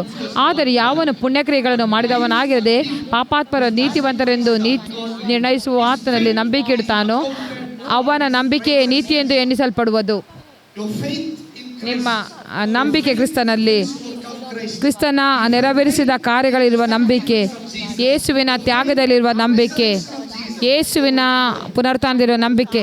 4:24 ಹೇಳ್ತದೆ, ನಮ್ಮ ಕರ್ತನಾದ ಯೇಸುವನ್ನು ಸತ್ತವರೊಳಗಿಂದ ಎಬ್ಬಿಸಿದ ದೇವರನ್ನು ನಂಬುವ ನಮಗೂ ನಂಬಿಕೆಯು ನೀತಿಯೆಂದು ಎಣಿಸಲ್ಪಡುವುದು. our Lord from the dead, who was delivered up, ದೇವರು ಆತನನ್ನು ನಮ್ಮ ಅಪರಾಧಗಳ ನಿಮಿತ್ತ ಮರಣಕ್ಕೆ ಒಪ್ಪಿಸಿಕೊಟ್ಟು ನಮಗೆ ನೀತಿವಂತರೆಂಬ ನಿರ್ಣಯವು ಉಂಟಾಗುವ ನಿಮಿತ್ತ ಜೀವದಿಂದ ಎಬ್ಬಿಸಿದನು. ಅದನ್ನು ನಂಬ್ತೇನೆ. ಆತ ನನ್ನ ರೋಗವನ್ನು, ಪಾಪವನ್ನು, ನನ್ನ ಕ್ರೂಜೆಯನ್ನು ಹೊತ್ತಿದ್ದಾನೆ. Galatia 3:30. who is hanged on the cross, ಯಾರೆಲ್ಲ ಕ್ರೂಜೆಯಲ್ಲಿ ನೇತಾಡುವವರು ಅವರು ಶಪಿಸಲ್ಪಟ್ಟವರು. ಆತ ನಮಗಾಗಿ ಶಾಪವಾದನು. ನಾವು ಅದನ್ನು ನಂಬಿದಾಗ ನನ್ನ ನಂಬಿಕೆಯು ನನ್ನ ನೀತಿಯಾಗೋದು. ಆಮೇನ್. ನೀವು ಹೇಗೆ ನೀತಿಯಲ್ಲಿ, ದೇವರ ನೀತಿಯಲ್ಲಿ ಸ್ಥಾಪಿಸಲ್ಪಟ್ಟಿದ್ದೀರಿ? ಯೇಸು ಮುಗಿಸಿದ ಕಾರ್ಯಗಳು ನಂಬಿದಾಗ ನೀವು ದೇವರ ನೀತಿಯಲ್ಲಿ ಸ್ಥಾಪಿಸಲ್ಪಡ್ತೀರಿ. ಹೇಗೆ ದೇವರ ನೀತಿಯಲ್ಲಿ ಸ್ಥಾಪಿಸಲ್ಪಡ್ತೀರಿ? 5:21. ಪಾಪವನ್ನು ಅರಿಯಾದ ಆತನನ್ನು ಪಾಪಿಯನ್ನಾಗಿ ಮಾಡಿದನು, ಅದರ ಮೂಲಕ ನಾನು ದೇವರ ನೀತಿ ಆದೆನು. ಇದರ ಮೂಲಕ ಆತನು ನಮ್ಮ ನೀತಿಯನ್ನು ಸ್ಥಾಪಿಸ್ತಾನೆ. ಇದು ನಮ್ಮ ಒಂದು ಪುಣ್ಯಕ್ರಿಯೆ ಅಲ್ಲ. ಪೌಲನು 3:21 ಹೇಳ್ತಾನೆ, ಆದ್ದರಿಂದ ಧರ್ಮದ ಕಾರ್ಯಗಳು ನಾವು ನೀತಿವಂತವರಾಗುವುದಿಲ್ಲ, ಆದರೆ the righteousness of God ದೇವರ ನೀತಿಯು is revealed, being witnessed by the ನಮಗೆ ಸಾಕ್ಷಿಯಾಗಿದೆ. ದೇವರ ನೀತಿಯು ನಂಬಿಕೆ ಮೂಲಕ, ಕ್ರಿಸ್ತನಲ್ಲಿರುವ ನಂಬಿಕೆ. ರೋಮ 3:22. faith in Jesus Christ to all, ಆ ನೀತಿಯು ಯಾವುದೆಂದರೆ ಕ್ರಿಸ್ತ ಯೇಸು ನಂಬುವುದರಿಂದ ನಂಬುವವರಿಗೆಲ್ಲ ದೊರಕುವಂಥದ್ದು, ಹೆಚ್ಚು ಕಡಿಮೆ ಏನೂ ಇಲ್ಲ. Hallelujah. those who depended on the ಯಾರೆಲ್ಲರೂ ಪುಣ್ಯಕ್ರಿಯೆಗಳಲ್ಲಿ ನಂಬಿದಾರೋ, ಯಾರೆಲ್ಲ ದೇವರ ಆಜ್ಞೆಗಳಲ್ಲಿ ತಪ್ಪಿ ಹೋಗಿದ್ದಾರೆ ಅವರು ಸೋತು ಹೋಗಿದ್ದಾರೆ. ಆದರೆ ಯಾರೆಲ್ಲರೂ, ಇಂಗ್ಲೀಷಲ್ಲಿ ಭಾಳ ಸ್ಪಷ್ಟವಾಗಿದೆ, ದೇವರ ನೀತಿಯು ಯೇಸು ಕ್ರಿಸ್ತ ನಂಬುವುದರಿಂದಲೇ ನಂಬುವವರೆಲ್ಲರಿಗೂ ದೊರಕುವಂಥದ್ದು. ದೇವರ ನೀತಿಯು ಯಾರೆಲ್ಲ ನಂಬ್ತಾರೋ ಅವರಿಗೆಲ್ಲರೂ, ಎಲ್ಲರೂ ನಾನು ವಿಶ್ವಾಸಿಯಾಗಿದ್ದೇನೆ, ನಾನು ದೇವ ಕುಮಾರನನ್ನು ನಂಬ್ತೇನೆ, ನಾನು ಯೇಸು ಮುಗಿಸಿದ ಕಾರ್ಯಗಳು ನಂಬ್ತೇನೆ, ನಾನು ಯೇಸುವಿನ ಮರಣ ಮತ್ತು ಪುನರುತ್ಥಾನದಲ್ಲಿ ನಂಬ್ತೇನೆ. ಆಗ ಏನಾಗ್ತದೆ? ಆಗ ನಾವು ದೇವರ ನೀತಿ ಆಗ್ತೇವೆ. ಆಮೇನ್. ನೋಡಿ, ಅದರಲ್ಲಿರುವ ಆಶೀರ್ವಾದಗಳು. ಯೆಶಾಯ 54. ಅದರ ನೀವು ನೀತಿಯಲ್ಲಿ ಸ್ಥಾಪಿಸಲ್ಪಟ್ಟಿದ್ದೀರಿ, ಆ ಧರ್ಮದಲ್ಲಿ ನೀವು ಎಲ್ಲರೂ ಓದಿರಿ, ಎಲ್ಲರೂ ಹೇಳಿರಿ, ನಾನು ನನ್ನವನಲ್ಲ, ಆದರೆ ಕ್ರಿಸ್ತವನು ನನ್ನ ನೀತಿಯಾಗಿದ್ದಾನೆ. when Christ have become my right, ಕ್ರಿಸ್ತನು ನನ್ನ ನೀತಿ ಆದಾಗ what is the blessing? ಆಶೀರ್ವಾದವೇನು? ನಾನು Far away from the oppression. ನಾನು ಹಿಂಸೆಗೆ ದೂರವಾಗಿದ್ದೇನೆ, ಹೆದರಿಕೆಗೆ, ಖಿನ್ನತೆಗೆ, ಕುಗ್ಗುವಿಕೆಗೆ ಇನ್ಯಾವುದೇ ಹಿಂಸೆ ಇಲ್ಲ ನನ್ನ ಜೀವಿತದಲ್ಲಿ. ಇಷ್ಟರವರೆಗೆ ಖಿನ್ನತೆ, ಕುಗ್ಗುವಿಕೆ ಎಲ್ಲವೂ ನನ್ನ ಜೀವಿತದಲ್ಲಿತ್ತು, ಅದು ನನ್ನಲ್ಲಿ ಕಾರ್ಯ ಮಾಡ್ತಾ ಇತ್ತು. ಆದರೆ ಈಗ ನಾನು ದೇವರ ನೀತಿ ಆಗಿದ್ದೇನೆ. ಹೇಳ್ರಿ, ನಾನು ಹಿಂಸೆಗೆ ದೂರವಾಗಿದ್ದೇನೆ. ಮುಂದಿನ ವಚನ, ನಿನಗೆ ಹೆದರಿಕೆ ಇರುವುದಿಲ್ಲ, ನಾಶನವು ದೂರವಾಗಿರುವುದು. ನಿನಗೆ ಹೆದರಿಕೆ ಇರುವುದಿಲ್ಲ. ಪಕ್ಕದವ್ರಿಗೆ ಹೇಳಿರಿ, ನಂಬುವುದೇ ಇಲ್ಲ ಅಲ್ವಾ? ಯಾಕೆ ಬಾಯಿ ಮುಚ್ಚಿ ಕೂತಿದ್ದೀರಾ?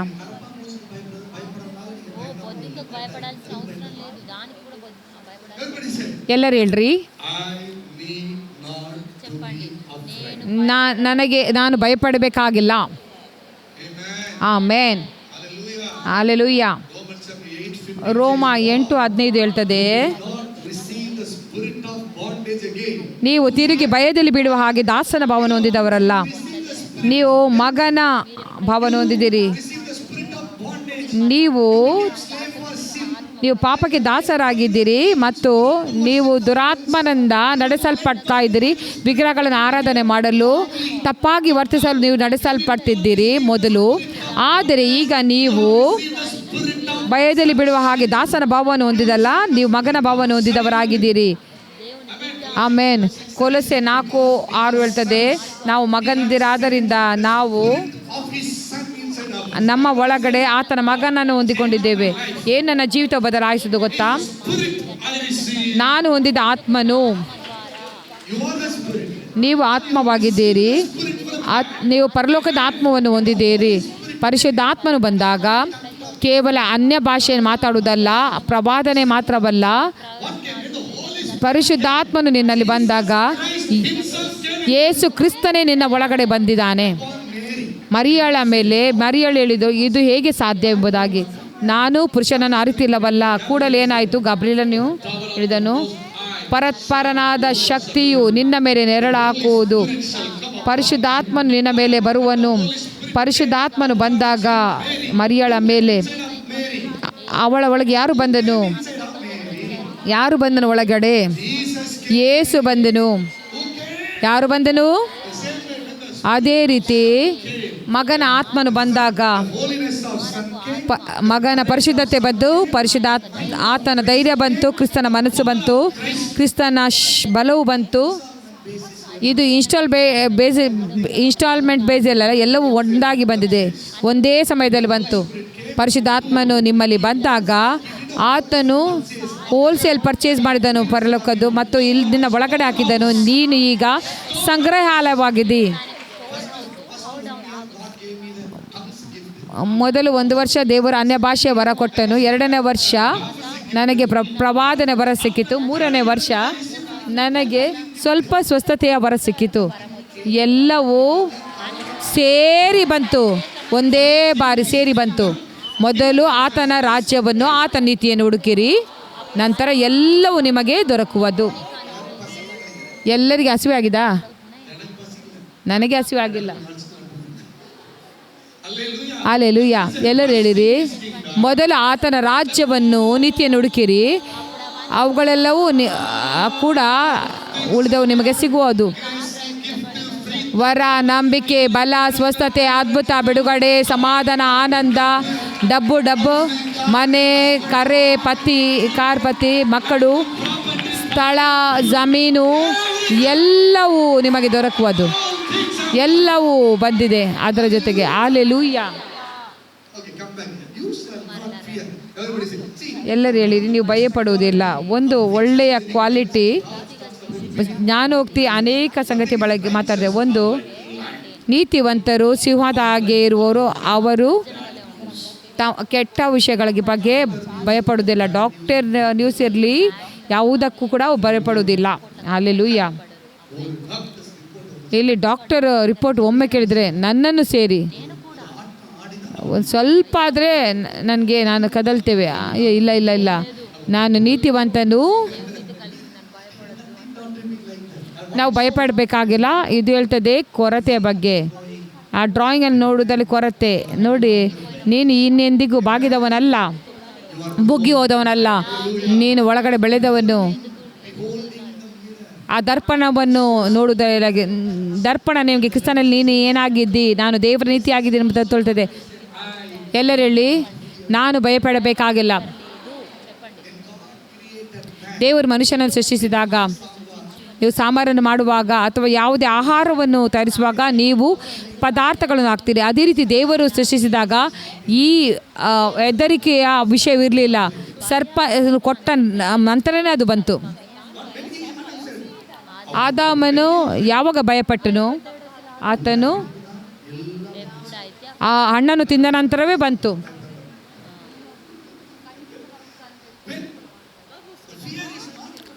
ಭಯವು ನಮ್ಮ ಒಂದು ಉತ್ಪಾದನೆ, ದೇವರ ಉತ್ಪಾದನೆ ಅಲ್ಲ, ದೇವರ DNA ಅಲ್ಲಿ. ಎಲ್ಲರೂ ಹೇಳಿರಿ, ಅಲ್ಲಿ ಭಯವೇ ಇಲ್ಲ.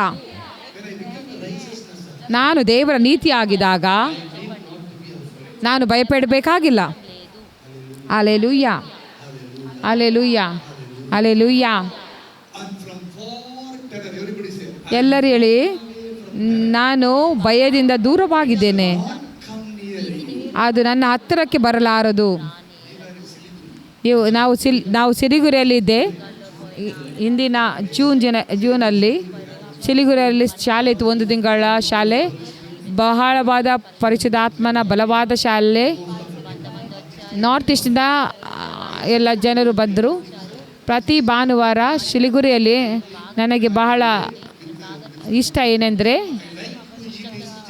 ನನಗೆ ಚಿಕನ್ ತಿನ್ನಲು ಬಹಳ ಇಷ್ಟ. ಕೂಡಲೇ ಒಬ್ಬ ಸಹೋದರನು ಹೇಳಿದನು, ಅಣ್ಣ ಸಿಕ್ಕಿಮಲ್ಲಿ ಬರ್ಡ್ ಫ್ಲೂ ಇದೆ, ನೀನು ಚಿಕನ್ ಖರೀದಿಸೋದು ಬೇಡ ಅಂತ ಹೇಳಿದರು. ನಾನು ಸುಮ್ಮನೆ ಆಗಿರಲಿಲ್ಲ.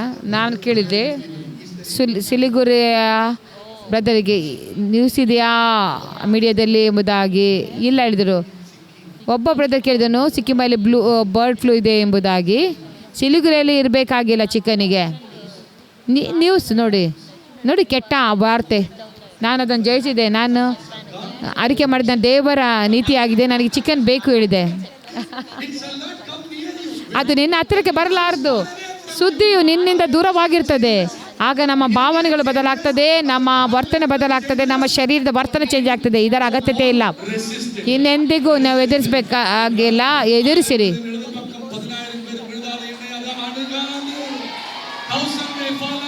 ಸಾವಿರ ಜನ ನನ್ನ ಬಲಗಡೆ, 10,000 ನನ್ನ ಎಡಗಡೆ ಬದ್ರು, ಯಾರು ಕೂಡ ನನ್ನ ಹತ್ತಿರಕ್ಕೆ ಬರಲಾರರು. ಆ ಒಂದು ರೋಗವು ನನ್ನ ಹತ್ತಿರಕ್ಕೆ ಬರಲಾರದು. ಕೆಟ್ಟತನವು ನನ್ನ ಮೇಲೆ ಬರಲಾರದು. ಶಾಬಾರ ಟಕರ ಬರ ನೀತಿಯ ಒಂದು ಅನವರಿಕೆ ನಮ್ಮ ಮನಸ್ಸನ್ನು ಬದಲಾಯಿಸ್ತದೆ. ಪ್ರಿಯರೇ, ನಾನು ಸತ್ಯವಾಗಿ ಹೇಳ್ತಾ ಇದ್ದೇನೆ, ಈ ಒಂದು ನೂತನ ಸತ್ಯವನ್ನು ನೂತನ ಸೃಷ್ಟಿ ಅಂತ ನನ್ನ ಮನಸ್ಸೇ ಬದಲಾಯಿತು. ನಾನು ಭಯಪಡ್ತಾ ಇದ್ದೆ. ಅದು ನನ್ನದೇ ಸ್ಟೋರಿ, ನನ್ನ ಹಳೆಯ ಸ್ಟೋರಿ. ಈಗ ನನ್ನನ್ನು ಪರೀಕ್ಷಿಸಬೇಡ್ರಿ. ಹಲ್ಲೆಲೂಯಾ. ಪೌಲನು ಹೇಳ್ತಾ ಇದ್ದಾನೆ, ನೀನು ಭಯದ ಆತ್ಮವನ್ನು ಹೊಂದಿಲ್ಲ. ನೋಡಿ, ಭಯದ ಆತ್ಮವು ನಮಗೆ ಬಂಧನದ ಆತ್ಮವಾಗಿದೆ. ನೋಡಿ, ಹಳೆಯ ಒಡಂಬಡಿಕೆ ನಾವು ದೇವರನ್ನು ಭಯಪಟ್ಟರು, ಅದು ಒಂದು ಬಂಧನವಾಗಿತ್ತು. ಧರ್ಮೋಪದೇಶ ಹೇಳ್ತಾ ಇದ್ದೆ, ನೀವು ಕರ್ತನಿಗೆ ನೋಡಿ ಭಯಪಡ್ರಿ. ನಿಮ್ಮ ಮನಪೂರ್ವಕವಾಗಿ, ನಿಮ್ಮ ಪ್ರಾಣದಿಂದ, ಆತ್ಮದಿಂದ ಭಯಪಡ್ರಿ. ನಿಮ್ಮ ಹೃದಯಪೂರ್ವಕವಾಗಿ ದೇವರನ್ನು ಪ್ರೀತಿಸಿರಿ. ಭಯವು ಪ್ರೀತಿಯ ಮೂಲಕ ಮಾರ್ಪಟ್ಟಿದೆ. ನೀತಿಯು ಪ್ರೀತಿಯ ಸಂಬಂಧ ನನ್ನ ದೇವರೊಂದಿಗೆ. ಪ್ರೀತಿಯು ಎಲ್ಲ ಭಯವನ್ನು ಓಡಿಸ್ತದೆ. ನೀವು ದೇವರ ನೀತಿ ಎಂಬುದಾಗಿ ನಂಬಿದಾಗ ನೀವು ವಿಮೋಚನೆ ಹೊಂದ್ತೀರಿ. ನೀವು ಮಗನಾಗಿ ನಡೀತೀರಿ. ನೀವು ಇದನ್ನು ವಂಚಿಸಿದರೆ ಅಥವಾ ದೂರವಾದರೆ ನೀವು ದೇವರ ತ್ಯಾಗವನ್ನು ನಿರಾಕರಿಸಿರಿ. ನೀವು ಹೇಳಿದ, ನಾನು ನೀತಿಯಲ್ಲಿ ಸ್ಥಾಪಿಸಲ್ಪಟ್ಟಿದ್ದೇನೆ, ನಾನು ಹೆದರುವುದಿಲ್ಲ, ನಾನು ಹೆದರದ ಸೃಷ್ಟಿಯಾಗಿದ್ದೇನೆ. ಆಮೇನ್. ಹಲ್ಲೆಲೂಯಾ. 2 ಸಂಗತಿಗಳು ನಾನು ಹೇಳ್ತೇನೆ ಮತ್ತು ಮುಗಿಸ್ತೇನೆ. ನಾನು ನಿಮಗೆ ಹೇಳಿದೆ. ಜಕಾರಿಯ 3ನೇ ಅಧ್ಯಾಯ 3-5. ಜಕಾರಿಯ 3:3-5.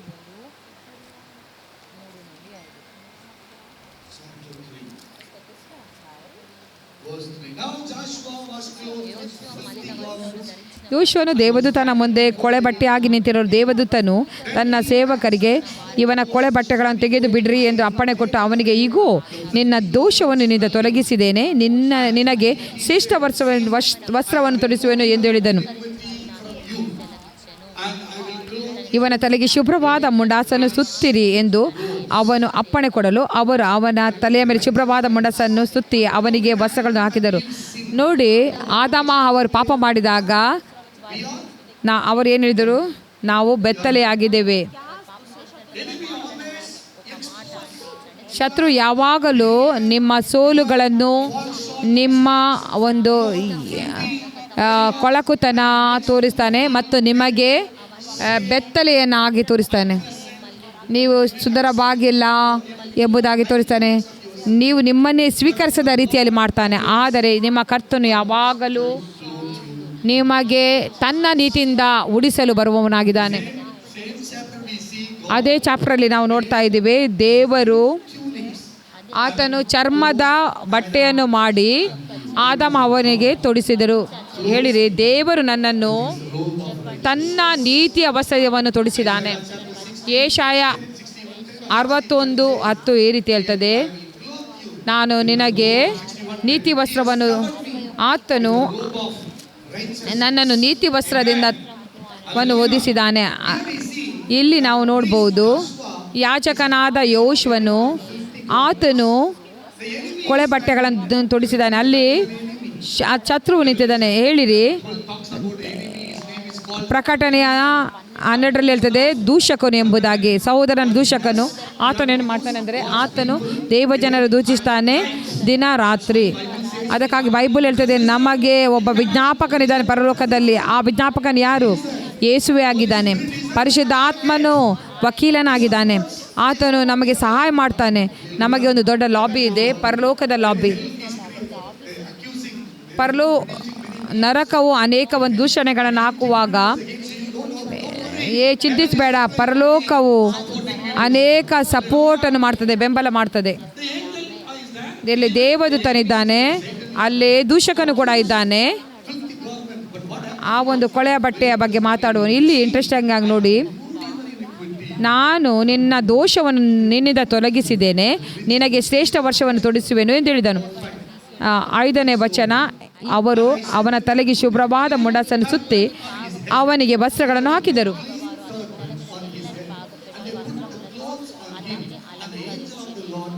ಆಗ ದೇವದೂತನು ಎದ್ದು ನಿಂತಿದ್ದನು. ನೋಡಿ, ಇದು ಪರಲೋಕದ ಚಿತ್ರವಾಗಿದೆ. ಪರಲೋಕ ಗುರುತಿಸಿದ್ದು ನೀವು ನೂತನ ಸೃಷ್ಟಿಯ ಆ ಒಂದು ಯೋಗ್ಯತೆಗಳನ್ನು.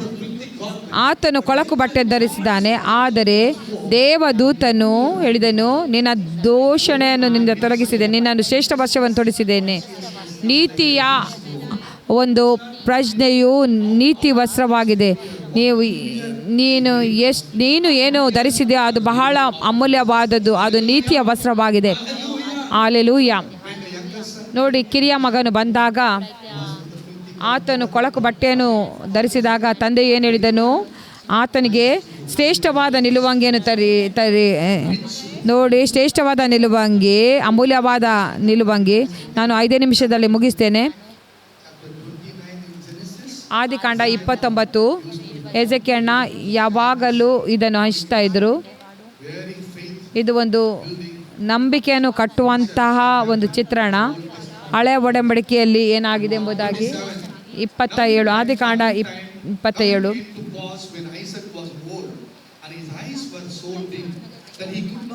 ಈಸಾಕನ ಮುಪ್ಪಿಂದ ಕಣ್ಣು ಕಾಣಲಾರದಷ್ಟು ಮೊಬ್ಬಾಗಿರಲು ಅವನು ತನ್ನ ಹಿರಿ ಮಗನಿಗೆ ಏಸಾವನನ್ನು ಕರೆದು, ಮಗನೇ ಅನ್ನಲು ಏಸಾವನು ಇದ್ದೇನೆ ಅಂದನು. ಈಸಾಕನು ಅವನಿಗೆ, ನಾನು ಮುದುಕನಾದೇನಷ್ಟೇ, ಯಾವಾಗ ಸಾಯುವೆನೋ ಗೊತ್ತಿಲ್ಲ. ಆದ್ದರಿಂದ ನೀನು ಬಿಲ್ಲು, ಬತ್ತಳಿಕೆ ಮುಂತಾದ ಆಯುಧಗಳನ್ನು ತೆಗೆದುಕೊಂಡು ಕಾಡಿಗೆ ಹೋಗಿ ಬೇಟೆಯಾಡಿ ಬೇಟೆ ಮಾಂಸದಿಂದ ನನಗೆ ಇಷ್ಟವಾಗಿರುವ ರುಚಿ ಪದಾರ್ಥಗಳು ನನ್ನ ಊಟಕ್ಕೆ ಸಿದ್ಧಪಡಿಸು. ಇದು ಹಿರಿಯ ಮಗನು. ಹೇಳಿರಿ, ಹಿರಿಯ ಮಗನು, ಹಿರಿಯ ಒಡಂಬಡಿಕೆ ಅವನು. ಹಳೆಯ ಒಡಂಬಡಿಕೆ ಅಂದರೆ ನೀನು ನಿನ್ನ ಆಯುಧಗಳನ್ನು ತೆಗೆದುಕೊಂಡು, ನಿನ್ನ ಬಿಲ್ಲು, ನಿನ್ನ ಬತ್ತಳಿಕೆ ತಗೊಂಡು ನೀನು ಹೋಗಿ ಬೇಟೆಯಾಡಿ ನನಗೆ ಮಾಂಸವನ್ನು ತೆಗೆದುಕೊಂಡು ಬಾ ಮತ್ತು ರುಚಿ ಪದಾರ್ಥ ಮಾಡು. ಹಳೆಯ ಒಡಂಬಡಿಕೆ ಮನುಷ್ಯನು ದೇವರ ಒಂದು ಅಪೇಕ್ಷೆಗಳನ್ನು ನೆರವೇರಿಸಬೇಕಾಗಿತ್ತು. ನಾನು ನಿಮಗೆ ಕಥೆಯನ್ನು ಹೇಳ್ತಾನೆ. ಆತನು ತನ್ನ ಹಿರಿ ಮಗನನ್ನು ಒಂದು ಒಳ್ಳೆಯ ಮಟನ್ ಕರಿಯನ್ನು ತಯಾರಿಸಲು ಹೇಳ್ತಾ ಇದ್ದಾನೆ. ಆದಿಕಾಂಡ 27:1 ಓದ್ರಿ. ಬೇಟೆಯಾಡಿ ಬೇಟೆ ಮಾಂಸದಿಂದ ನನಗೆ ಇಷ್ಟವಾಗಿರುವ ರುಚಿ ಪದಾರ್ಥವನ್ನು ಊಟಕ್ಕೆ ಸಿದ್ಧಪಡಿಸು. ಹಳೆಯ ಒಡಂಬಡಿಕೆಯಲ್ಲಿ ಅವರು ಏನು ಮಾಡಿದರು? ಎಲ್ಲ ಧರ್ಮಶಾಸ್ತ್ರದೊಂದಿಗೆ ಅವರು ಎಲ್ಲವನ್ನೂ ದೇವರನ್ನು ಮೆಚ್ಚಿಸಲು ಮಾಡಿದರು. ನಾನು ನಿನ್ನನ್ನು ಪ್ರೀತಿಸ್ತೇನೆ ಎಂಬುದಾಗಿ ತೋರಿಸಲು. ದೇವರು ಯಾರನ್ನು ಮೆಚ್ಚಿಸಲಾಗುವುದಿಲ್ಲ. ನಾನು ಯೇಸು ಹೇಳಿದರು, ನಾನು ತಂದೆಗೆ ಮೆಚ್ಚುವ ಸಂಗತಿಗಳನ್ನು ಮಾಡ್ತಾ ಇದ್ದೇನೆ. ಆತನು ನನ್ನನ್ನು ಒಬ್ಬಂಟಿಕನಾಗಿ ಬಿಟ್ಟಿಲ್ಲ. ಆತನ ನಿನ್ನ ನೀತಿಯು ನೀನೇನು ಮಾಡ್ತೀಯ ಅದರ ಮೇಲೆ ಹೊಂದಿಲ್ಲ ಆತನ ಮೆಚ್ಚಿಸಲು, ಆದರೆ ಆ ನೀತಿಯು ಕ್ರಿಸ್ತನ ಮೇಲೆ ಹೊಂದಿದೆ. ದೇವರನ್ನು ಮೆಚ್ಚಿಸಲು ಆತನೇನು ಮಾಡಿದಾನೋ ಅದಾಗಿದೆ. ಈ ಪಾತ್ರೆ ನಿನ್ನದಾಗಿದ್ದರೆ ಕತೆ ನಿನ್ನ ಚಿತ್ತವಾಗಿಲ್ಲ. ಈ ಪಾತ್ರೆಯು ನನ್ನಿಂದ ತೆಗೆದುಹಾಕುವ ಚಿತ್ತವಿಲ್ಲದಿರೆ. ಆತನು ಶಾಪವನ್ನು ತೆಗೆದುಕೊಂಡನು, ಪಾಪವನ್ನು ಕ್ರೂಜೆಯಲ್ಲಿ ತೆಗೆದುಕೊಂಡನು. ಆತನು ದೇವರನ್ನು ಮೆಚ್ಚಿಸಿದನು. ಏನೆಲ್ಲ ನಮ್ಮ ಕೊಳಕಿತ್ತು, ನಮ್ಮ ಎಲ್ಲ ಪಾಪವಿತ್ತು, ಎಲ್ಲ ಅನೀತಿ ಇತ್ತು, ಅದೆಲ್ಲ ತೊಳೆಯಲ್ಪಟ್ಟಿದೆ. ದೇವ ಕುಮಾರನು ತನ್ನ ತಂದೆಗೆ ಮೆಚ್ಚಿಸಿದ ಮೂಲಕ ಆಯಿತು ಕ್ರೂಜೆಯಲ್ಲಿ. ನಾನು ನಿಮಗೆ ಕಥೆಯನ್ನು ಹೇಳ್ತೇನೆ. ಸಮಯ ಇಲ್ಲ, ನಾವು ವಾಕ್ಯವಾಗಿ ಓದೋಣ. What father and elder son is talking. ಕಿರಿಯ ಮಗನು ಮತ್ತು ತಂದೆಯು ಏನು ಹೇಳ್ತಾರೆ, ಒಬ್ಬ ವ್ಯಕ್ತಿ ಕೇಳ್ತಾ ಇದ್ದಾರೆ. ತಾಯಿ ರೆಬೇಕಳು,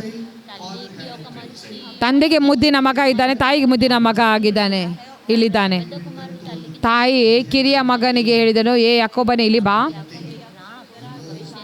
ನಿನ್ನ ತಂದೆ ನಿಮ್ಮ ಅಣ್ಣಾದ ಏಸವನ ಸಂಗಡ ಮಾತಾಡಿ ನೀನು ಬೇಟೆ ಮಾಂಸದಿಂದ ನನ್ನ ಊಟಕ್ಕೆ ಉಚಿಪಾತ ಸಿದ್ಧ ಮಾಡು ಎಂದು ಹೇಳಿದ್ದಾನೆ. ಇದು ಹೊಸ ಒಡಂಬಡಿಕೆ ಆಗಿದೆ. Hallelujah, hallelujah. ಇದು ಹೊಸ ಒಡಂಬಡಿಕೆ ಆದರೆ ನೋಡಿ, ನೀವು ಅಡುಗೆ ಮಾಡಬೇಕೇ ಆಗಿಲ್ಲ, ಯೇಸು ಮಾಡಿದ್ದಾರೆ. ನೋಡಿ ಅವಳು ಅಮ್ಮ,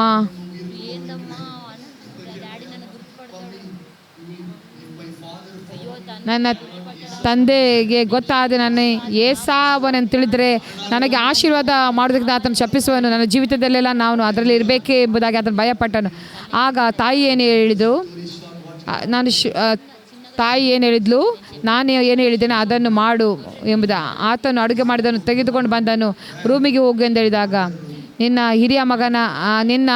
ಹಿರಿಯ ಅಣ್ಣನ ರೂಮಿಗೆ ಹೋಗು, ಏಸಾವನ ಶ್ರೇಷ್ಠವಾದ ವಸ್ತ್ರಗಳನ್ನು ತೆಗೆದುಕೊಂಡು ಬಾ, ಅಲ್ಲಿ ಏಸಾವನ ಕೋಟಿದೆ. ಆತನು ಹೋದನು.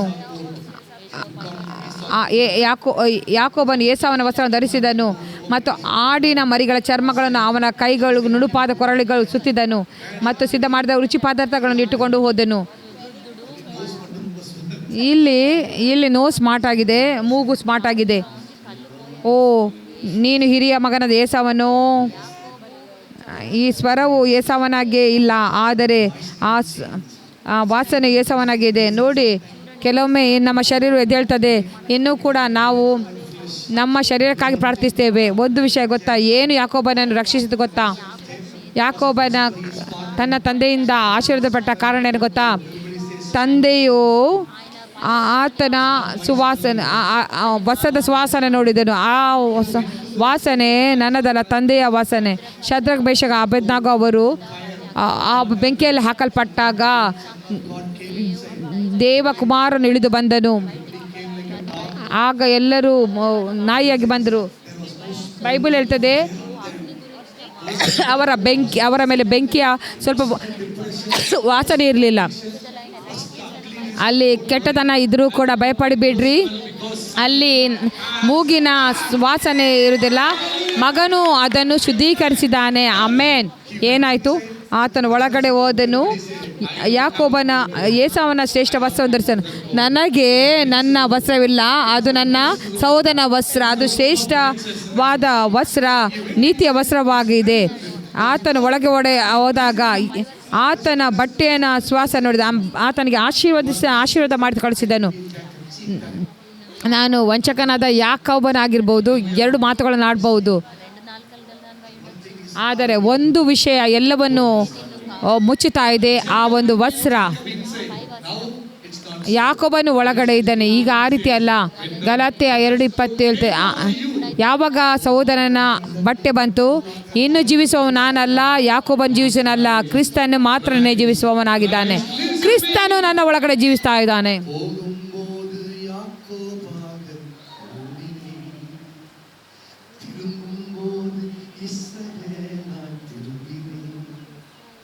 நான் இருந்ததற்கும் இருப்பதற்கும் சம்பந்தம் கிடையாது, அவர் கிருபை என்னை சூழ்ந்ததால். ಹಲ್ಲೆಲೂಯಾ. ಎಲ್ಲರೂ ಎದ್ದು ನಿಲ್ಲಿರಿ. ಎಫೆಸ 4ನೇ ಅಧ್ಯಾಯ 4, 22, 23, 24.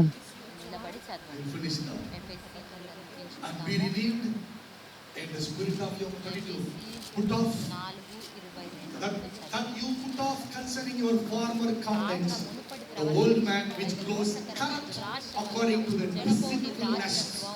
ಯೇಸುವಿನಲ್ಲಿರುವ ಸತ್ವೋಪದೇಶಗಳನ್ನು ಯಾವುದೆಂದರೆ, ನೀವು ನಿಮ್ಮ ಹಿಂದಿನ ನಡತೆಯನ್ನು ಅನುಸರಿಸದೆ ಪೂರ್ವ ಸ್ವಭಾವವನ್ನು ತೆಗೆದು ಹಾಕಿಬಿಡಬೇಕು. ಎಲ್ಲರೂ ಹೇಳಿರಿ, ಪೂರ್ವ ಮನುಷ್ಯನು, ಹಳೆಯ ಮನುಷ್ಯನು. ನಾನು ಈಗಾಗಲೇ ಹೊಸ ವ್ಯಕ್ತಿಯ ಬಗ್ಗೆ ನೋಡಿ ಹೇಳಿದ್ದೇನೆ. ಪೂರ್ವ ವ್ಯಕ್ತಿಗೆ ಏನಾಯಿತು, ಹಳೆಯ ವ್ಯಕ್ತಿಗೆ ಏನಾಯಿತು? ಅಲ್ಲಿ ಸ್ತ್ರೀ ಪುರುಷ ಎಂಬುದಾಗಿ ಆತ್ಮದಲ್ಲಿ ಇಲ್ಲ, ಲಿಂಗಭೇದವಿಲ್ಲ. ರೋಮ 6:6 ಹೇಳ್ತದೆ, ಹಳೆಯ ವ್ಯಕ್ತಿಯು ಆತನು ಕ್ರೂಜಲ್ಲಿ ಹಾಕಲ್ಪಟ್ಟಿದ್ದಾನೆ, ಆತನು ಕೊಲ್ಲಲ್ಪಟ್ಟಿದ್ದಾನೆ, ನಾಶವಾಗಿದ್ದಾನೆ. ಆತನು ಜಜ್ಜಲ್ಪಟ್ಟಿದ್ದಾನೆ. You need not serve. ಆದ್ದರಿಂದ ನಾವು ಪುನಃ ಪಾಪವನ್ನು ಮಾಡದಂತೆ. What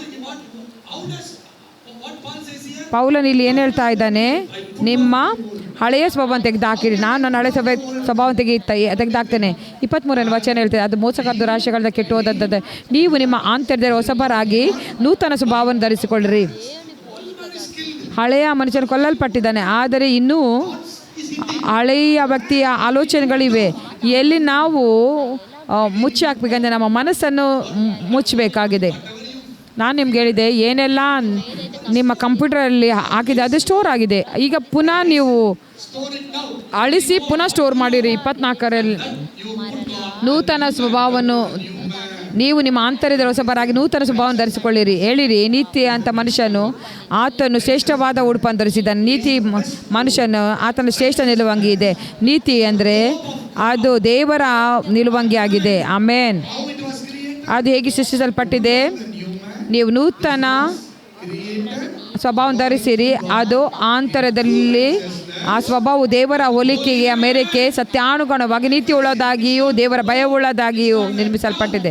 ಇದು ನಿಲುವಂಗಿ ಅಲ್ಲ, ನೂತನ ವ್ಯಕ್ತಿ ಆಗಿದೆ. ಎಲ್ಲರೂ ನನ್ನ ನೀತಿಯು ಬೇರೇನಲ್ಲ, ಅದು ನನ್ನ ನೂತನ ವ್ಯಕ್ತಿ ಆಗಿದ್ದಾನೆ, ನನ್ನ ಆತ್ಮ ವ್ಯಕ್ತಿ ಆಗಿದ್ದಾನೆ, ನನ್ನ ಆಂತರ್ಯ ವ್ಯಕ್ತಿ ಆಗಿದ್ದಾನೆ. ನನ್ನ ಆಂತರ್ಯದ ಒಂದು ಸ್ವಭಾವ ಅದು ದೇವರ ನೀತಿಯಾಗಿದೆ. ನೀವು ಪ್ರಾರ್ಥಿಸುವಾಗ ನಿಮ್ಮ ನೂತನ ವ್ಯಕ್ತಿಯು ಕ್ರಿಸ್ತನ ಒಂದಿಗೆ ಮರೆಯಾಗಿದ್ದಾನೆ. ಕ್ರಿಸ್ತನ ಸಿಂಹಾಸನದ ಮುಂದೆ ನಿಂತು ನೀವು ಪ್ರಾರ್ಥಿಸುವಾಗ ಆ ಪ್ರಾರ್ಥನೆಯು ಯೇಸುವಿನ ಬೆಟ್ಟದಿಂದ ಬರ್ತಾ ಇದೆ. ನೀವು ಆಜ್ಞೆ ಕೊಡುವಾಗ ಯೇಸುವಿನ ಬೆಟ್ಟದಿಂದ ಬರ್ತದೆ. ಯಾಕೆಂದರೆ ಅದು ದೇವರ ಅನುಸಾರವಾಗಿ ನಿರ್ಮಿಸಲ್ಪಟ್ಟಿದೆ. ಅದು ದೇವರ ಹಾಗೇನೆ. ಎಲ್ಲರೂ ಹೇಳಿ, ನೀತಿಯುಳ್ಳ ವ್ಯಕ್ತಿಯು ಆತನಲ್ಲಿ ದೇವರ ರೀತಿಯ ಮನುಷ್ಯನು. ಯೇಸು ಹೇಳಿದರು, ಯಾರೆಲ್ಲ ನನ್ನಲ್ಲಿ ನಂಬ್ತಾರೋ ಅವರು ನಾನು ಮಾಡಿದ ಕಾರ್ಯಗಳನ್ನು ಮತ್ತು ನಾನು ಮಾಡಿದಕ್ಕಿಂತ ಮಾತಾದ ಕಾರ್ಯಗಳು ನಡೆಸುವರು. ಹೇಳಿರಿ, ಕ್ರಿಸ್ತ ನನ್ನಲ್ಲಿದ್ದಾನೆ, ಕ್ರಿಸ್ತನ ನೀತಿಯು ನನ್ನಲ್ಲಿದೆ. ಎಲ್ಲರೂ ಹೇಳಿರಿ, ನಾನು ಧರಿಸಿದ್ದೇನೆ ನೂತನ ಸ್ವಭಾವವನ್ನು. ನೂತನ ಸ್ವಭಾವ. ನಾನು ಇನ್ನೆಂದಿಗೂ ನನ್ನ 5 ಇಂದ್ರಿಯಗಳಿಂದ ನಡೆಸಲ್ಪಡುವುದಿಲ್ಲ, ಲೋಕದ ಅನುಸಾರವಾಗಿ ಶರೀರಾನುಸಾರವಾಗಿ ದುರಾತ್ಮಗಳಿಂದ ನಡೆಸಲ್ಪಡುವುದಿಲ್ಲ. ನಾನು ಪುನರ್ಜನ್ಮ ಹೊಂದಿದ್ದೇನೆ, ನಾನು ಶುದ್ಧೀಕರಿಸಲ್ಪಟ್ಟಿದ್ದೇನೆ, ನಾನು ನೂತನ ಸೃಷ್ಟಿಯಾಗಿದ್ದೇನೆ, ನಾನು ಕ್ರಿಸ್ತ ಯೇಸುವಿನಲ್ಲಿ ನೀತಿಯಾಗಿದ್ದೇನೆ, ನಾನು ಮಗನ ಆತ್ಮವನ್ನು ಹೊಂದಿದ್ದೇನೆ, ನಾನು ಕ್ರಿಸ್ತನ ಆತ್ಮವನ್ನು ಹೊಂದಿದ್ದೇನೆ. ದೇವರ ನೀತಿಯು ಅಂದರೆ ಕ್ರಿಸ್ತನ ನೀತಿಯಾಗಿದೆ, ಅದು ನನ್ನ ನೀತಿಯಾಗಿದೆ. ಎಲ್ಲರೂ ಹೇಳಿರಿ, ಯೇಸು ನನ್ನ ನೀತಿಯಾಗಿದ್ದಾನೆ, ಆತನ ನೀತಿಯು ನನ್ನ ನೀತಿಯಾಗಿದೆ. Hallelujah, hallelujah. ರಬ ಠರಬ ಸೆಟೆ ಟೆರಬ. ಎಲ್ಲರೂ ಹೇಳಿ, ನಾನು ಏನೆಂದಿಗೂ ಪಾಪಕ್ಕೆ ಗುಲಾಮನಲ್ಲ, ರೋಗಕ್ಕೆ ಗುಲಾಮನಲ್ಲ, ಭಯಕ್ಕೆ ಗುಲಾಮನಲ್ಲ, ಶರೀರಕ್ಕೆ ಗುಲಾಮನಲ್ಲ. ಯಾಕೆಂದರೆ ನಾನು ದಾಸನ ಭಾವನೆ ಹೊಂದಿಲ್ಲ, ನಾನು ಮಗನ ಭಾವನೆ ಹೊಂದಿದ್ದೇನೆ. ಆ ನೀತಿಯು ನನ್ನಲ್ಲಿ ಜೀವಿಸ್ತಾ ಇದೆ. ಕ್ರಿಸ್ತ ನನ್ನಲ್ಲಿದ್ದಾನೆ. ಇನ್ನೆಂದಿಗೂ ನಾನು ಜೀವಿಸುವವನಲ್ಲ, ಕ್ರಿಸ್ತನ ನೀತಿಯು ನನ್ನ ಒಳಗಡೆ ಜೀವಿಸ್ತಾ ಇದೆ. ಕೊನೆಯದಾಗಿ ಕ್ರಿಸ್ತನು ಈ ಲೋಕದಲ್ಲಿದ್ದಾಗ ಏನೆಲ್ಲ ಆತನು ಮಾಡಿದನು, ಆತನು ಹೇಗೆಲ್ಲ ಜೀವಿಸಿದನು, ಅದು ಪ್ರತಿಯೊಬ್ಬರಿಗೆ ಯಾರ ಒಳಗೆ ಕ್ರಿಸ್ತನ ಜೀವಿಸ್ತಾನೆ ಅವರಿಂದ ಅದು ಸಾಧ್ಯ. ಎಲ್ಲರೂ ಹೇಳಿ, ನನ್ನಲ್ಲಿ ಪುನರುತ್ಥಾನವಾದ ಕ್ರಿಸ್ತನಿದ್ದಾನೆ. ಹೇಳಿರಿ, ಕ್ರಿಸ್ತನ ನೀತಿಯು ಕುರುಡರ ಕಣ್ಣುಗಳನ್ನು ತೆರೀತದೆ, ಕ್ರಿಸ್ತನ ನೀತಿಯು ಸತ್ತವರನ್ನು ಎಬ್ಬಿಸ್ತದೆ, ಕ್ರಿಸ್ತನ ನೀತಿಯು ಅದು ಬಿರುಗಾಳಿಯ ಮಧ್ಯದಲ್ಲಿ ಕೂಡ ಭಯಪಡುವುದಿಲ್ಲ, ಕ್ರಿಸ್ತನ ನೀತಿಯು ದುರಾತ್ಮಗಳನ್ನು ಧೈರ್ಯದಿಂದ ಎದುರಿಸ್ತದೆ, ಕ್ರಿಸ್ತನ ನೀತಿಯು ಯಾವುದೇ ರೀತಿಯಿಂದ ಉಬ್ಬಿಸಲ್ಪಡುವುದಿಲ್ಲ. ಕ್ರಿಸ್ತನ ನೀತಿಯು ನನ್ನ ನೀತಿಯಾಗಿದೆ. ನಾನು ಅದೇ ಅಸಾಧಾರಣತೆಯಲ್ಲಿ ನಡೆಯುತ್ತೇನೆ. ಅಸಾಧಾರಣ ಪ್ರೀತಿ, ಅಸಾಧಾರಣ ಪರಿಶುದ್ಧತೆ, ಅಸಾಧಾರಣ ಶಕ್ತಿ, ಅಸಾಧಾರಣ ಅಧಿಕಾರ, ಅಸಾಧಾರಣ ಸ್ವಸ್ಥತೆಯ ಸೇವೆಯು ದೇವರ ನೀತಿಯ ಮೂಲಕ, ಕ್ರಿಸ್ತನ ನೀತಿಯ ಮೂಲಕ ನಾನು ಹೊಂದಿಕೊಂಡಿದ್ದೇನೆ. ನಾನು ಅದರಲ್ಲಿ ಜೀವಿಸ್ತೇನೆ ಯೇಸು ನಾಮದಲ್ಲಿ. ಆಮೆನ್.